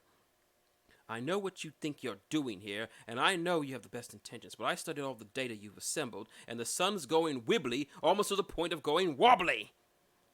We are aware that the sun's emissions are intensifying, Picard snapped, and if you had studied the restricted files more closely, then you've been aware that we intend to provide the colony with shield emitters and metabolic stabilizers to assist them in adjusting to the change, until a proper evacuation fleet can be assembled to take them to a more suitable world. But that's a terrible plan, the Doctor protested, throwing his hands up wide. Sure, you might save the colony, hugs all around, but most of the planet's biome will be wiped out by the ensuing solar radiation. There's hundreds of species of animals, plants, all irrevocably lost. We are aware of that, Doctor, Picard replied tersely. we're left with very little option. There are over 12,000 people down there. Too many to evacuate in time. Well, it seems a little bit bittersweet win then, doesn't it? The Time Lord snapped. And all because if you save them, which you won't, because this is even a bloody going to work, because you're wrong, entirely wrong, horribly, embarrassingly wrong about the sun's behavior, and even more wrong about how it's going to behave in the very near future. And I suppose in a handful of minutes you had about our data, you formulated a superior theory? Of course I have. Why else would I come up here? Picard was about to order the madman thrown off the bridge, if need be, but the conversation with Troy had brought him up short. So instead he counted to 5, and then calmly asked the doctor if he could manage under the circumstances. Have you really? Captain, the doctor said, trying not to sound too patronizing. A simple examination of the sensor data makes it abundantly clear that the rising radiation and photon levels that have been sporadically emitting from the sun's core are caused not by, as your people are theorizing, by a natural stage in its development, but rather than as a rather large chunk of phased dark matter, like the size of a small planetoid, that's interacting with the sun's magnetosphere and causing, as a natural result of such an interaction, an electromagnetic surge that is disrupting the inner composition of the corona, resulting in an uneven stellar mass consumption and, as natural byproduct of such consumption, vastly vary the output of the sun. Even worse, the planetoid is being drawn deeper and deeper into the sun with every moment, which will exponentially increase the electromagnetic functions until the stellar mass consumption reaches a critical point that cannot be regulated by stellar osmosis. A coronal mass ejection is imminent, one that will wipe that colony and everything else, might I add, from the surface of the planet, no matter how much shielding you stack on top of them. But disaster can be avoided if we move quickly enough. Picard opened his mouth to reply and then settled for passing on to a higher power. Data? Data blinked twice before replying. It is possible, sir. A dark matter planetoid would not be detected by our sensors and could have such an effect. In theory.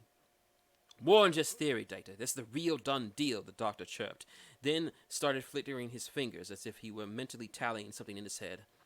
The pattern of the coronal disruption is all but screaming dark matter planetoid violating me when I saw it. Dark matter isn't bound by the laws of gravity, so odds of one randomly drifting into the sun are, pardon the pun, astronomical, let alone one in this inhabited system. But when it happens, well, give me an hour, a torpedo, access to your replicator, a ship, bring the ship within 50,000 kilometers of the sun's corona, and I guarantee it'll be handshakes around for the 18th hole.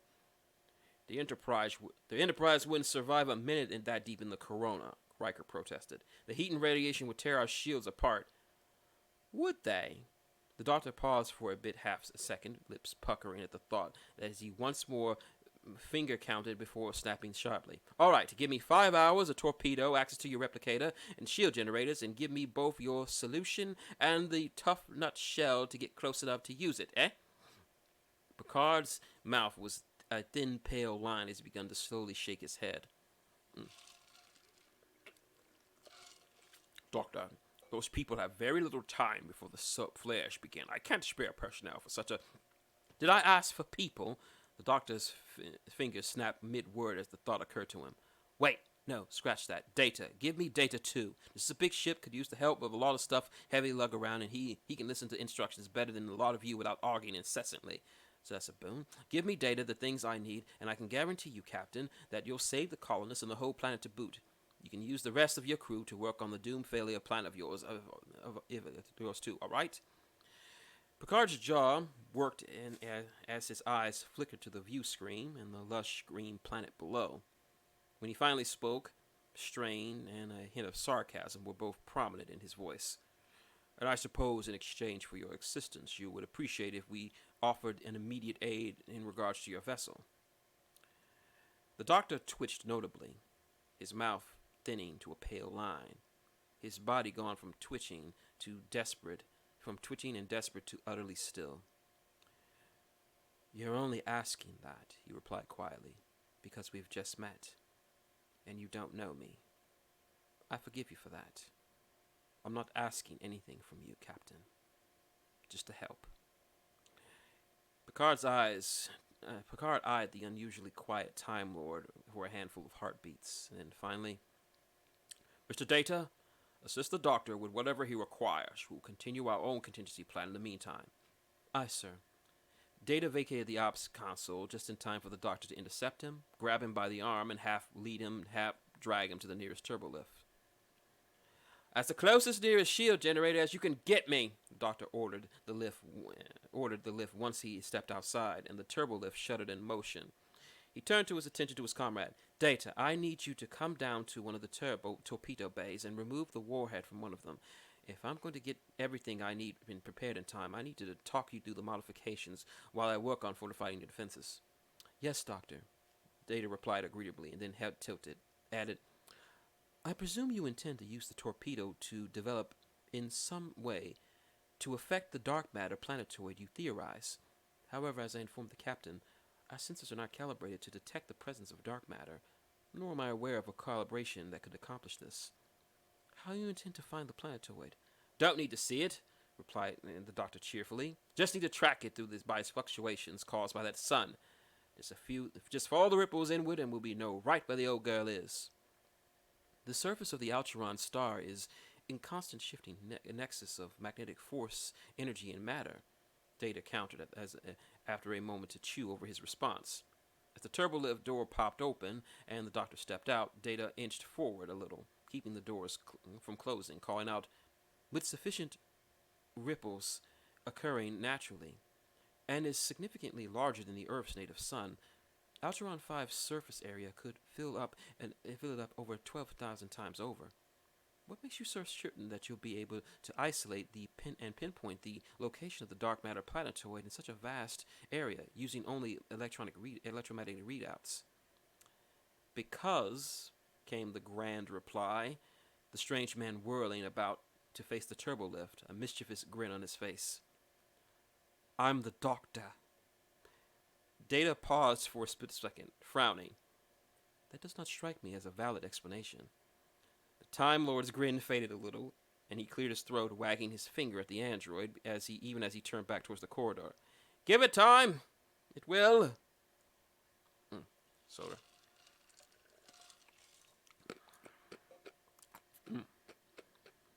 The next 6 hours, nearly 6 hours later, the Enterprise was somewhere where it had never been before, deep in the corona of the Algeron system's sun, whereas normally the violent heat and radiation flares would have long since cooked the ship from the inside out.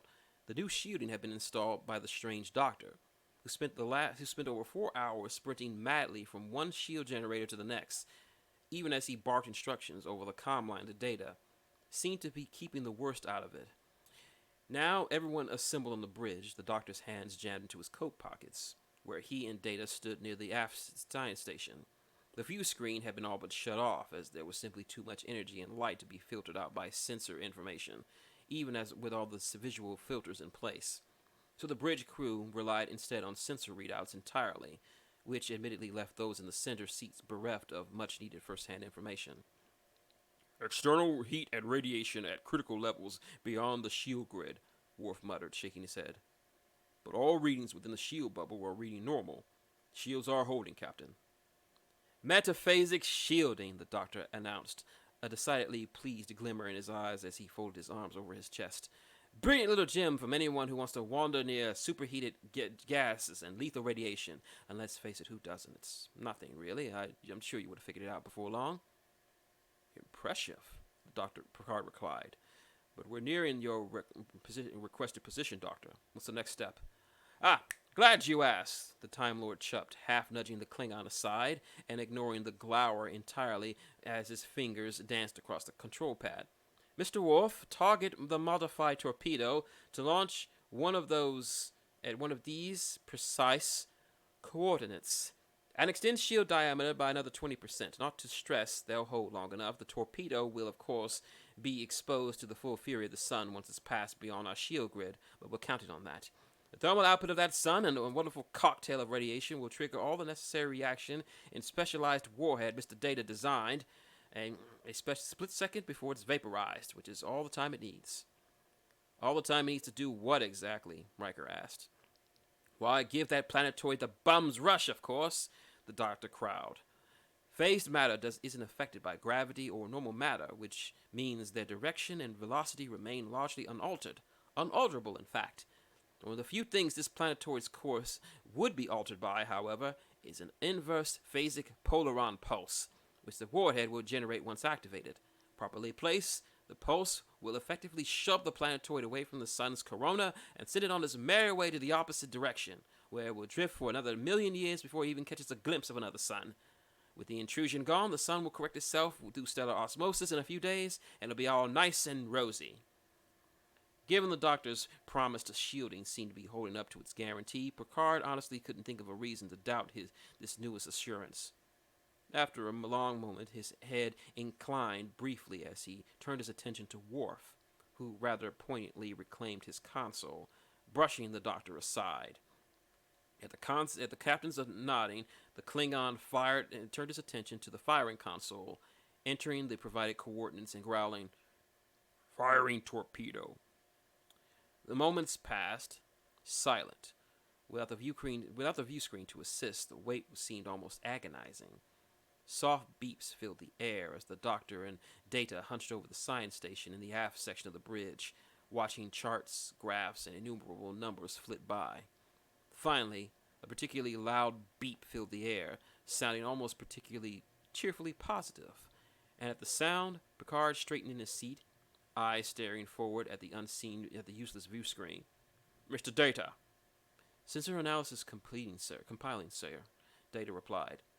"Sensors are unable to ascertain the status of any dark matter that may or may not be present. But the star's corona does appear to be fluctuating in response to the torpedo's detonation."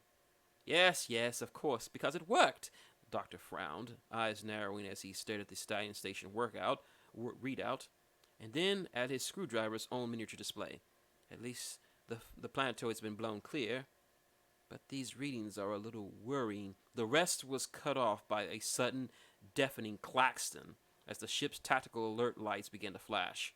"Captain," Worf barked over the alarms.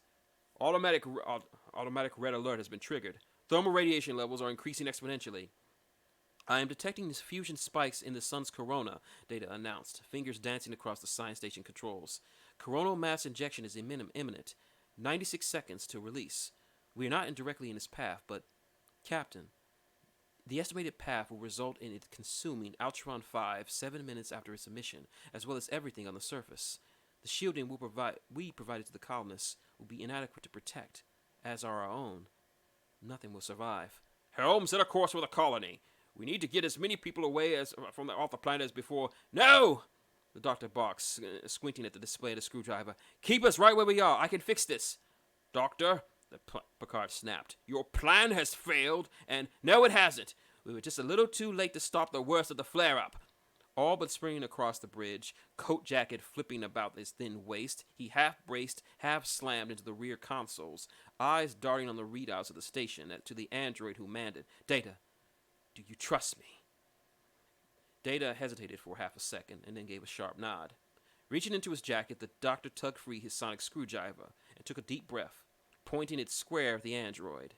Hesitating for a moment, he mouthed an apology before activating it, squinting it a bit as if expecting an explosion. The moment the screwdriver hummed to life, Data stiffened in his chair, head swiveling to face forward. His eyes buzz of the sky. His eyes buzz of the sonic screwdriver grew louder and higher in pitch until it was a near whine, and Data's head began to twitch sporadically as his eyes flickered from side to side, faster and faster. And then his hands began to dart across the engineering console, fingers moving in a blur of motion, the beep, beep, beep of every struck key blending into a near drone of dozens, hundreds, thousands of lines of base machine code began to scroll across the screen, inputting at a dizzying rate. Lines of code turned into an energy wavelength, and less than half a minute after he had begun, the doctor flipped off the sonic, tucked it back into his inner jacket pocket, and jabbed a finger towards Picard. "We need to activate the ship's deflector dish. Everything she's got!" Picard's eyes focused not on the doctor, but instead Data, who sat twitching in his seat, not focusing, not reacting or speaking. What the hell did you do to him? Picard snapped. What is it that you're trying to accomplish? 27 seconds to mass coronal ejection, Worf barked. Captain, the doctor shouted. You're not exactly swimming in options right now. Picard's lips twisted from what, as he considered the juddering, spasming Data for another long moment, and then, whirling towards the view screen, he made his decision. Mr. Worf, Picard finally snapped, activate the deflector dish. Full power! The Enterprise hummed, then howled, a bright, blinding light filling the room, and then the world went away. For a time. Consciousness returned, all at once as the crew began to awaken only moments after that bright flash. One by one, the bridge called out that they were all right, with no serious injuries.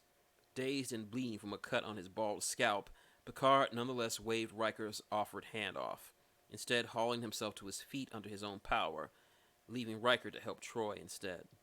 The bridge was near pitch black, the gloom broken only by strobing red emergency lights, and it was only grudgingly that the control consoles flickered back to life. Coughing at the acrid smoke that hung in the air, Picard half stumbled back to his command chair, sinking into it with a groan and tugged at his soot-stained top uniform. Report. Numerous systems are offline, Worf rumbled, slightly slumped over the tactical console.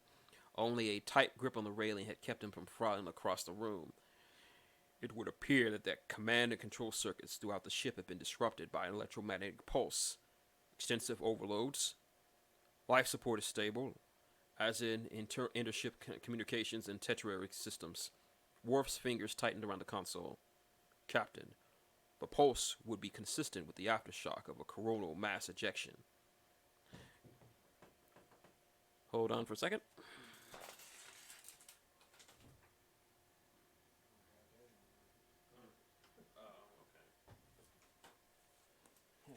Sorry about that. That was my pop. Let's see. Picard's tongue flicked across his dry lips. The colony? Worf shook his head, growling. Sensors and communication are offline. I cannot ascertain the colony status.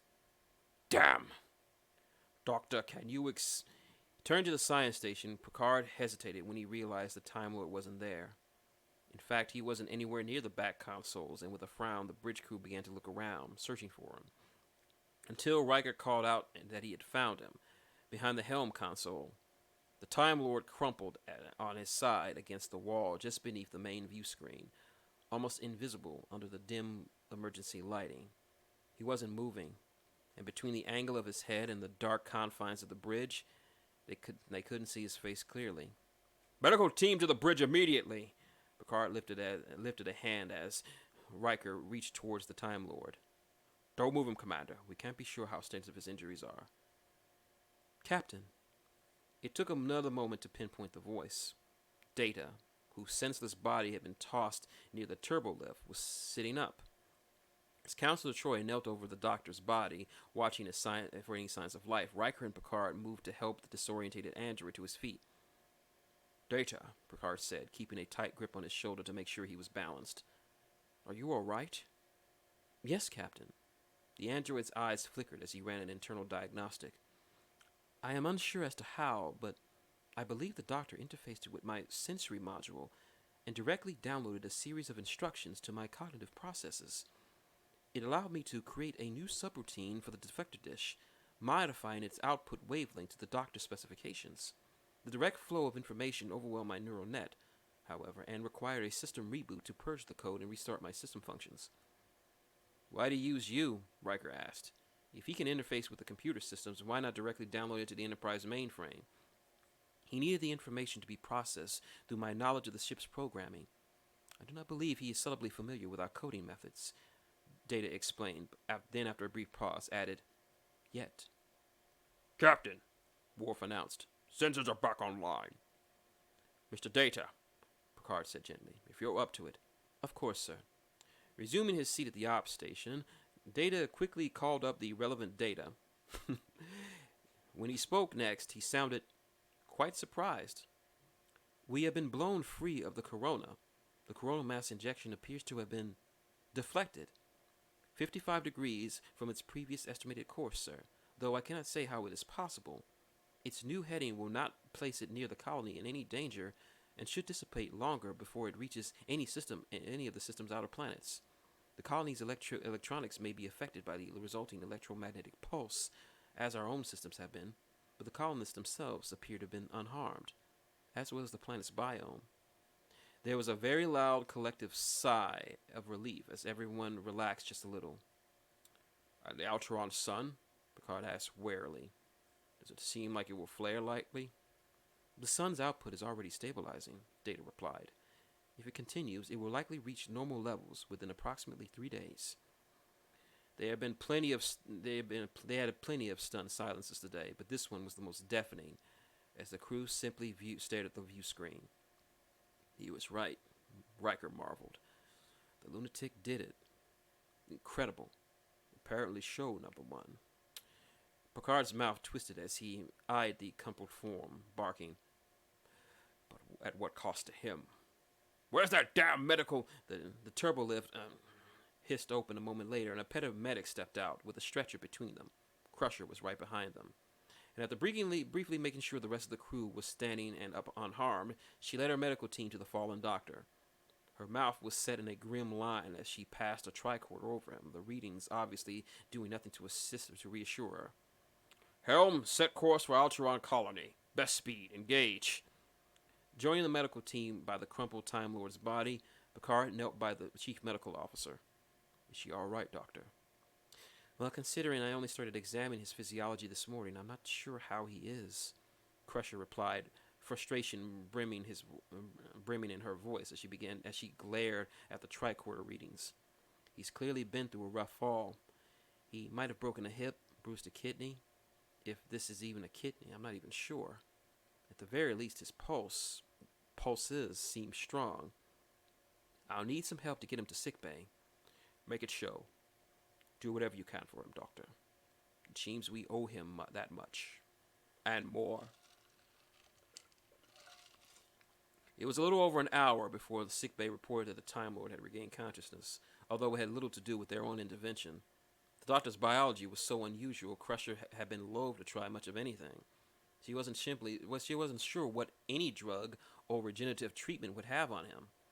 All she would be able to do for certain is that the man was a mass of bruises inside and out, which was fairly mild considering that he had all been catapulted across the bridge, the only one who wasn't able to grab onto something in advance. Fortunately, though, he seemed to be recovering at a surprising rate, and it wasn't that tremendous a surprise when he finally awoke, groggy and mumbling something about ponds. Stepping into the sick bay a few minutes later after the report, Picard couldn't help but marvel at the difference. The man who was a short time ago saved an entire planet, tamed a rampaging star, and turned aside a blast of energy powerful enough to wipe out an entire world, was sitting on one of the biobeds. His suit jacket was missing, the shirt underneath torn and stained with soot.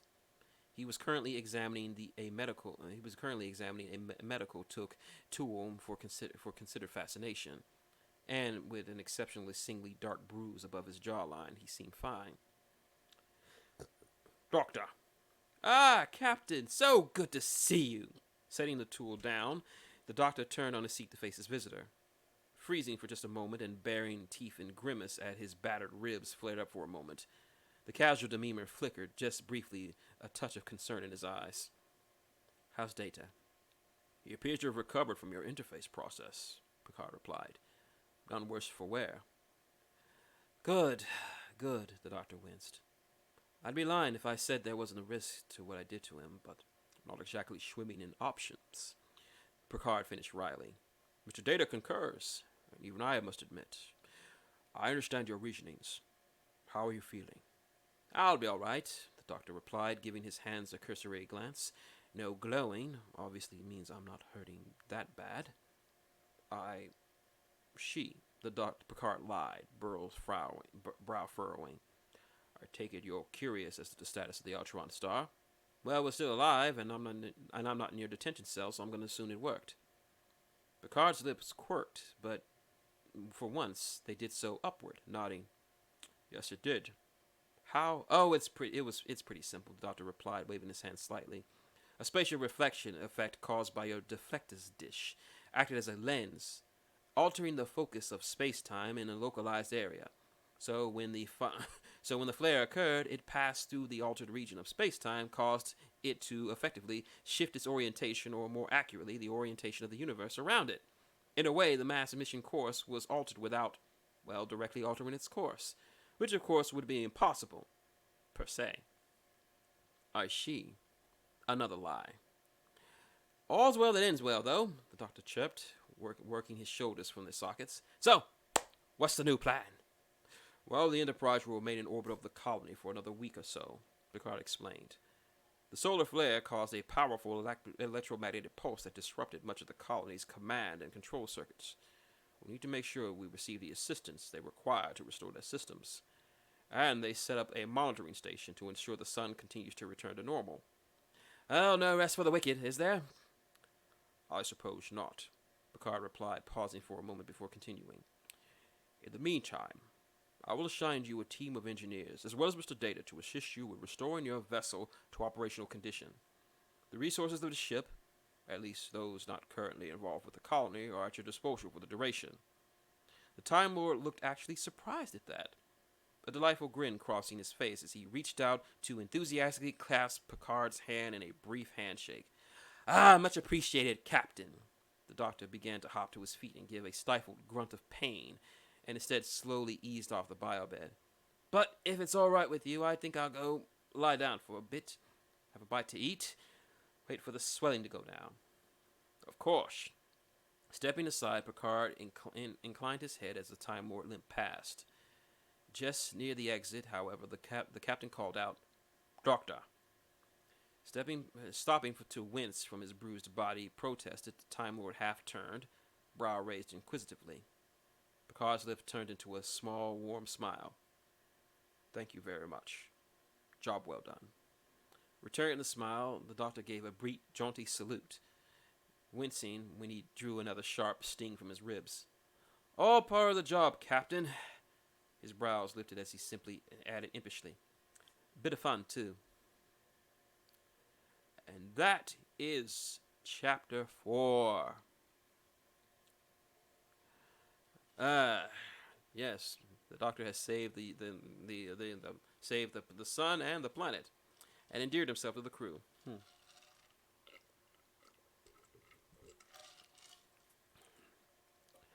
I think I have an idea of what that fanfic might be, but that's just me. But that will be done for future considerations, Aaron. But thank you for your consideration. After this next chapter, we will end it, and this will be the appropriate chapter to end on, because next chapter, I think this is where shit gets real. I think so anyway. But anyway, let's move on. Last chapter for this session, guys. Let me do a quick perusal.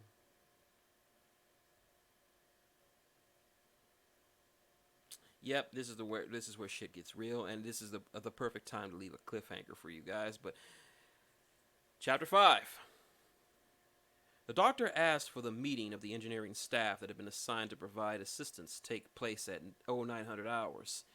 It was just a few minutes before then that Geordi and his hand-picked crew shuffled into the chosen conference room. The Doctor was nowhere to be found. Not yet, at least, and so the engineers took the seats for themselves, falling into murmured conversation. They were all specialists of varying kinds, mostly due to warp mechanics and a smattering of other fields. In truth, the Time Lord hadn't given any specifics to the sort of people he was looking for, and so LaForge had opted to a variety of skill sets as possible. The muffled conversation was cut short due to the conference room's door swishing open.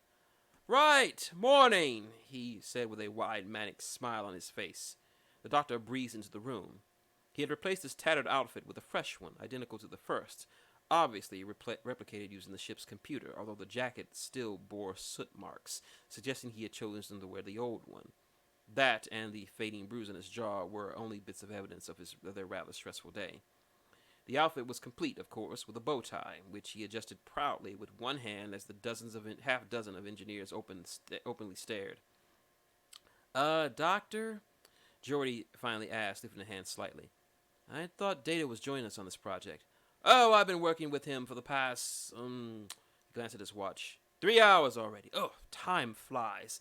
Didn't want to wake any of you up. Having a marvelous time. He was just working on the TARDIS console, prepared to interface slot that I'll be able to use the modulator to complete. Truly professional. Great pleasure working with him. Geordie frowned a little, but then nodded. All right. Well, I have some ideas on how we could incorporate our power systems, but I need to wait until I have a closer look inside your ship. Oh, the doctor injected, shaking his head. No. LaForge tilted his head and said, no. As in, no, nobody else is allowed in the TARDIS. The doctor explained, chuckling a bit at the very thought. Certainly not with any of the sort of scanning equipment. That's just insane. Please don't take any offense. But infusing Gallifreyan technology with a more primitive culture has rarely entered well. I think everyone can agree that such matters are best left to approach in baby steps. You have an entire central philosophy around this concept. Data has already been ordered by Captain to keep any observations he makes entirely to himself, up to and including the deletion of his memory programs. So the risk is minimal with him. Humans with scanners, on the other hand, no, terrible idea. Terrible idea. After all, just because I'm not the doctor of this universe doesn't mean I can't behave like a little bit of responsibility when it comes to keeping children out of the liquor cabinet, so to speak. As long as we're not taking any offense, right? LaForge asked, scowling a bit. Absolutely spot on, the doctor replied, cheerfully missing the sarcasm. Selecting a chair at the end of the conference room for himself, he plopped down, adjusting his jacket, and reached into one of his pockets. Out came a pad. Then 2, then 3, then 4, until he had a stack of 5 pads resting on the table. Finally, he pulled out one more item. A bulky, boxy device that was at least 3 times larger than the pocket he pulled it from. Leaning back, he stretched a bit, twiddled his thumbs, rotated back and forth in the chair a couple of times, and then kicked his feet up. All right, the work should be simple enough, he began. I need people to run messages, collect supplies, hold a light here and there, and help me better incorporate the particulars of your technology with this modulator I'm going to design, since much of it will need your hardware. Also, if anyone knows how to make a replicator produce jammy dodges... Doctor? LaForge interjected, leaning forward a little bit. I don't mean to sound too... but we're not exactly first-year cadets. Captain Picard wants us to help you, and I don't think it'll be too much to ask if you let us help you in a way other than just running errands. We have our own fields of expertise. There were nods about the table, and the Time Lord considered the point, lips pursing as he snapped his fingers. You're absolutely right, the doctor mused. My apologies. I'm accustomed to working in far earlier time periods. I obviously shouldn't discount your abilities. All right. Anyone who has a background in transspatial biotemporal engineering, preferably with a minor in extra-dimensional singularity mechanics, raise your hand and you can join me on a tour of the TARDIS. Engineers glanced around at one another, but obviously no one moved. Certainly no one raised a hand. Anybody? Anybody at all? The doctor waited a long moment before announcing, just me then. Let's move on. I've had some thoughts on how to modify the TARDIS, but I'm going to need some number of things. 3 yards of optical cable, 5 pounds of beryllium, 50 ounces of copper, half a pound of tin, a computational unit capable of at least 70,000 processes per second, a programmable command and control interface, a ball to throw against the wall when I get stuck, and, oh yes, I searched your database for certain species of coral that is quite crucial. But unfortunately, you don't seem to have the equivalent. However, I do believe I know how to make up for this. Do you have any, He double-checked the pad before sliding it, and again to the pair of engineers. Dilithium to spare? Well, yeah, LaForge replied, shrugging. We have about 50 kilos of raw dilithium dilithium ore in Cargo Bay 2. Excellent! I just need half a kilo. Delivered to sickbay. He selected a third pad from the pile. He slid it across the conference table, along with the bulky device he brought in. Give these to Dr. Crusher along with the ore. Ask her if she needs to have one of her people follow the instructions to the very letter. Slight deviation from the instructions, and well, we'll have to start from scratch. And this is a crucial ingredient. Best to be ready sooner than later. Signed softly, LaForge and other guests gestured to the remaining engineers, who took their respective paths and left the conference room with whatever dignity they could muster. The chief engineer wasn't exactly thrilled at how things turned out. Though he considered himself a pretty easygoing guy, he had actually been extremely excited for the chance to solve a bit of the riddle that was the doctor's big blue box. But it looks like that mystery was going to have to be held on a little while longer. Anything else I can get you? Just to reserve one of your holodecks for a day or two, the doctor replied. I'm going to go through a lot of trial and error work, using and discarding a few hundred different tools, some of which that haven't even been invented yet, and it's greatly helped speed things along, although I wrote a verbose program, sliding across a fourth pad. Of course you did. Accepting the pad, Jordy scrolled through it for a moment. I don't see any tool parameters. Well, of course not. That would fall under no new technology sharing, the doctor replied, sounding almost offended. Just said that I wasn't going to do that. I intend to write the parameters on the fly, encrypting the files and deleting them when I'm done, what have you. Anyway, I won't need anything too terribly exotic until the crucial task in sickbay is completed. So the set of tools you should have on file should be sufficient for now. Actually, I'm mostly going to be using my sonic screwdriver, but they're very nice tools. Very well built. Jordy nodded slightly, trying to sound like the compliment he was accepting wasn't quite so backhanded. Thanks. The doctor sighed a little as he considered the chief engineer for a moment. I'd like for you to understand, this isn't entirely personal or the slight to your intelligence. Quite the contrary, actually. I consider you intelligent enough that I'm not comfortable letting you get a good look at the interior of the TARDIS. I've had hundreds of humans in the TARDIS, but only because they wouldn't be able to wrap their heads around its mechanics if I gave them a bloody manual. You, on the other hand, no doubt could figure out more than a few things by yourself. Say nothing of the visual spectrum of your visor. It's all right, Doc, LaForge replied, sighing a little but managing to set aside his disappointment. He supposed some mysteries would have to remain just that. Like you said, we do have our own set of rules about non-interference. And I guess from a time travel perspective, we're close to being a pre-warp civilization from your point of view. If things were reversed, I'd probably be taking the same precautions. Glad you see it that way, the doctor replied, grinning as he hopped to his feet, moving towards the exit, even as Jordy stared at the pad he had been given. At least until the Time Lord spoke again. Well? Looking up, LaForge cleared his throat. Well, what? Well, he replied slowly, eyes narrowing as he couldn't believe he had to explain this. I'm off to design a modulator intended to tap into the very essence of the universe, and Data spoke very highly of you, so I thought you would like to come along with me to the holodeck and to assist. Or just watch. Honestly, I've been pottering about on my own for a while. It'd be nice to have someone to talk to. And Data will be in the TARDIS for the rest of the day, but of course, if you're otherwise occupied... No! Jordy quickly cut in, shaking his head and half stumbling to his feet. No, absolutely. I'd be fine to help in any way I can. Brilliant! The doctor grinned, whirling on his heels out of the conference room and calling over his shoulder, Come along, LaForge! It's incredible, Jean-Luc. Picard and Dr. Crusher were in sick bay a little over an hour later, the former staring at a set of readouts on the wall monitor with absolutely no idea what they meant, and the latter focused her attention on what the readouts were referring to. A sealed containment pod, filled with pink-tinted, transparent, bubbling liquid. At the bottom, a chunk of dilithium crystal rested. The edges of it looked curiously rigid and covered in small craters. Attached to the side of the pod were a bulky device the doctor had delivered to her via a very irritated-looking engineer.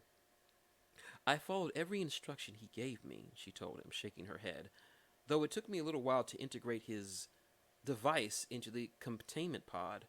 Whatever it is, something is definitely happening to the dilithium ore. Maybe it's the subspace field, maybe it's the nutrient bath, maybe it's the blend of radiation that the device he gave me is generating, but the actual structure of the crystal is changing somehow. I couldn't even begin to guess into what. And ideally wish Data were here to take a look. In any case, according to the doctor's instructions, it won't be ready for a few more hours. But, Captain, I wish I could pick this man's brain. I mean, not literally. Well, a more detailed neurological scan would be nice, but I honestly wonder what he's a doctor of. I'd ask him, Picard replied, but I suspect it would result in more questions. Still, let me know when you bridge to Captain Picard.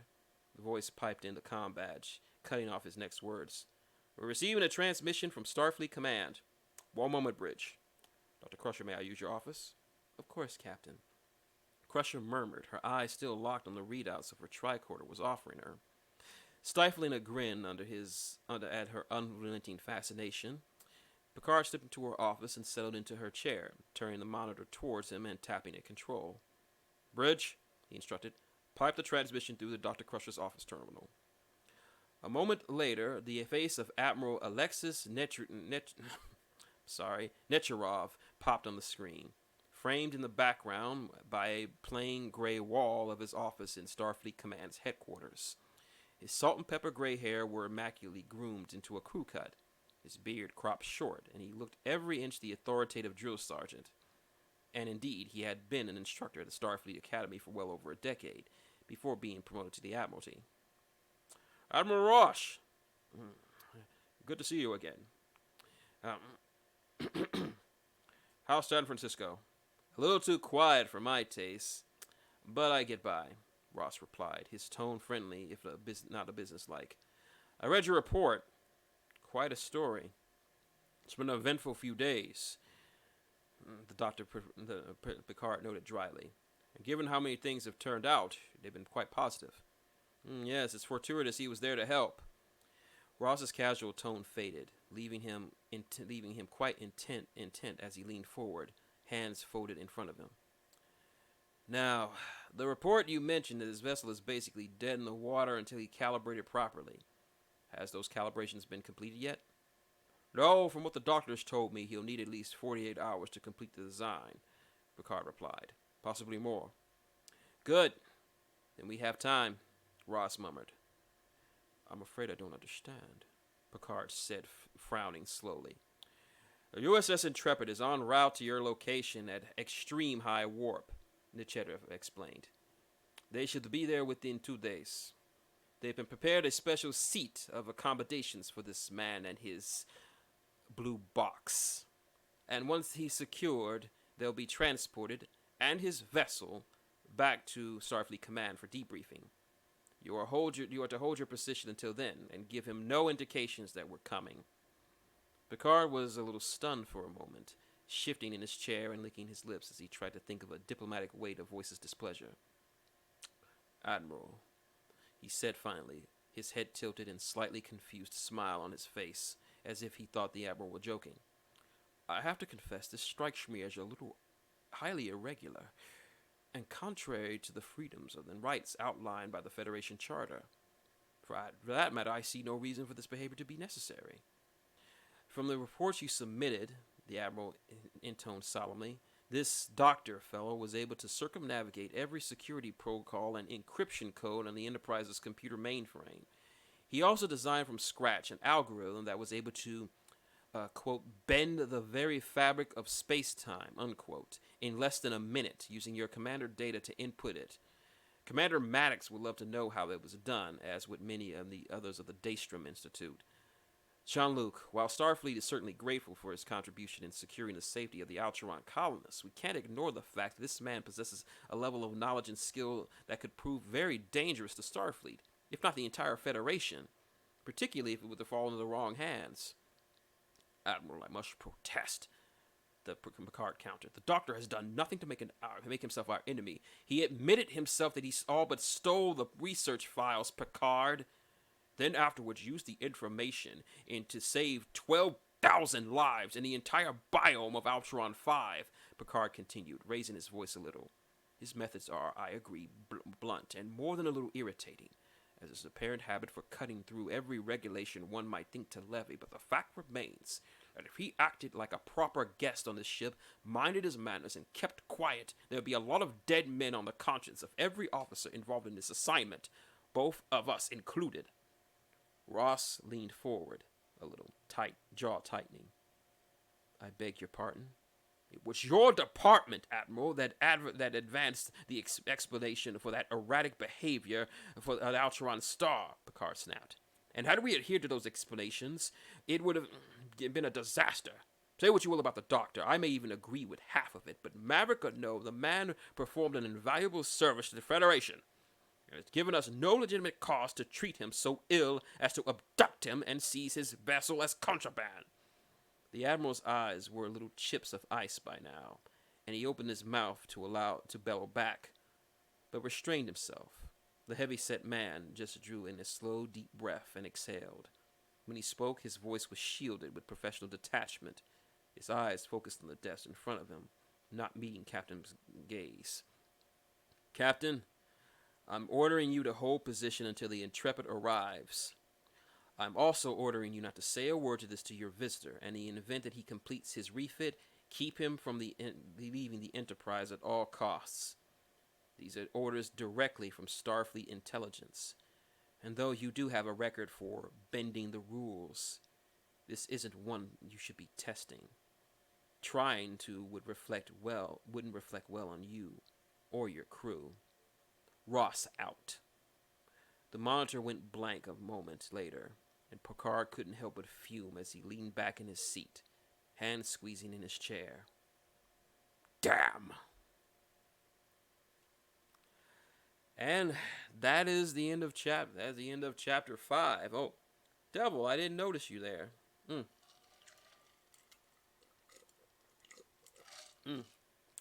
But yeah, thank you, Devil, for the kind words. But yeah, it seems Starfleet Command wants the Doctor and the TARDIS. You can already guess how badly this could go. Thank you. But I think we're going to call it short. We're going to call it here. Leave you on this appropriate cliffhanger. Yeah. We're going to have to wait a couple of more days to find out how the Doctor's going to get out of this mess. And trust me, there is more intrigue and excitement to come. And trust me when I say this. I'm going to say this right now. There is a twist at the end of this story. And if you are a fan of Doctor Who, this twist will get you. I'm not going to spoil it for you, but it's one of the best twists I've ever read from a fanfic. So that's some high praise coming from someone like me.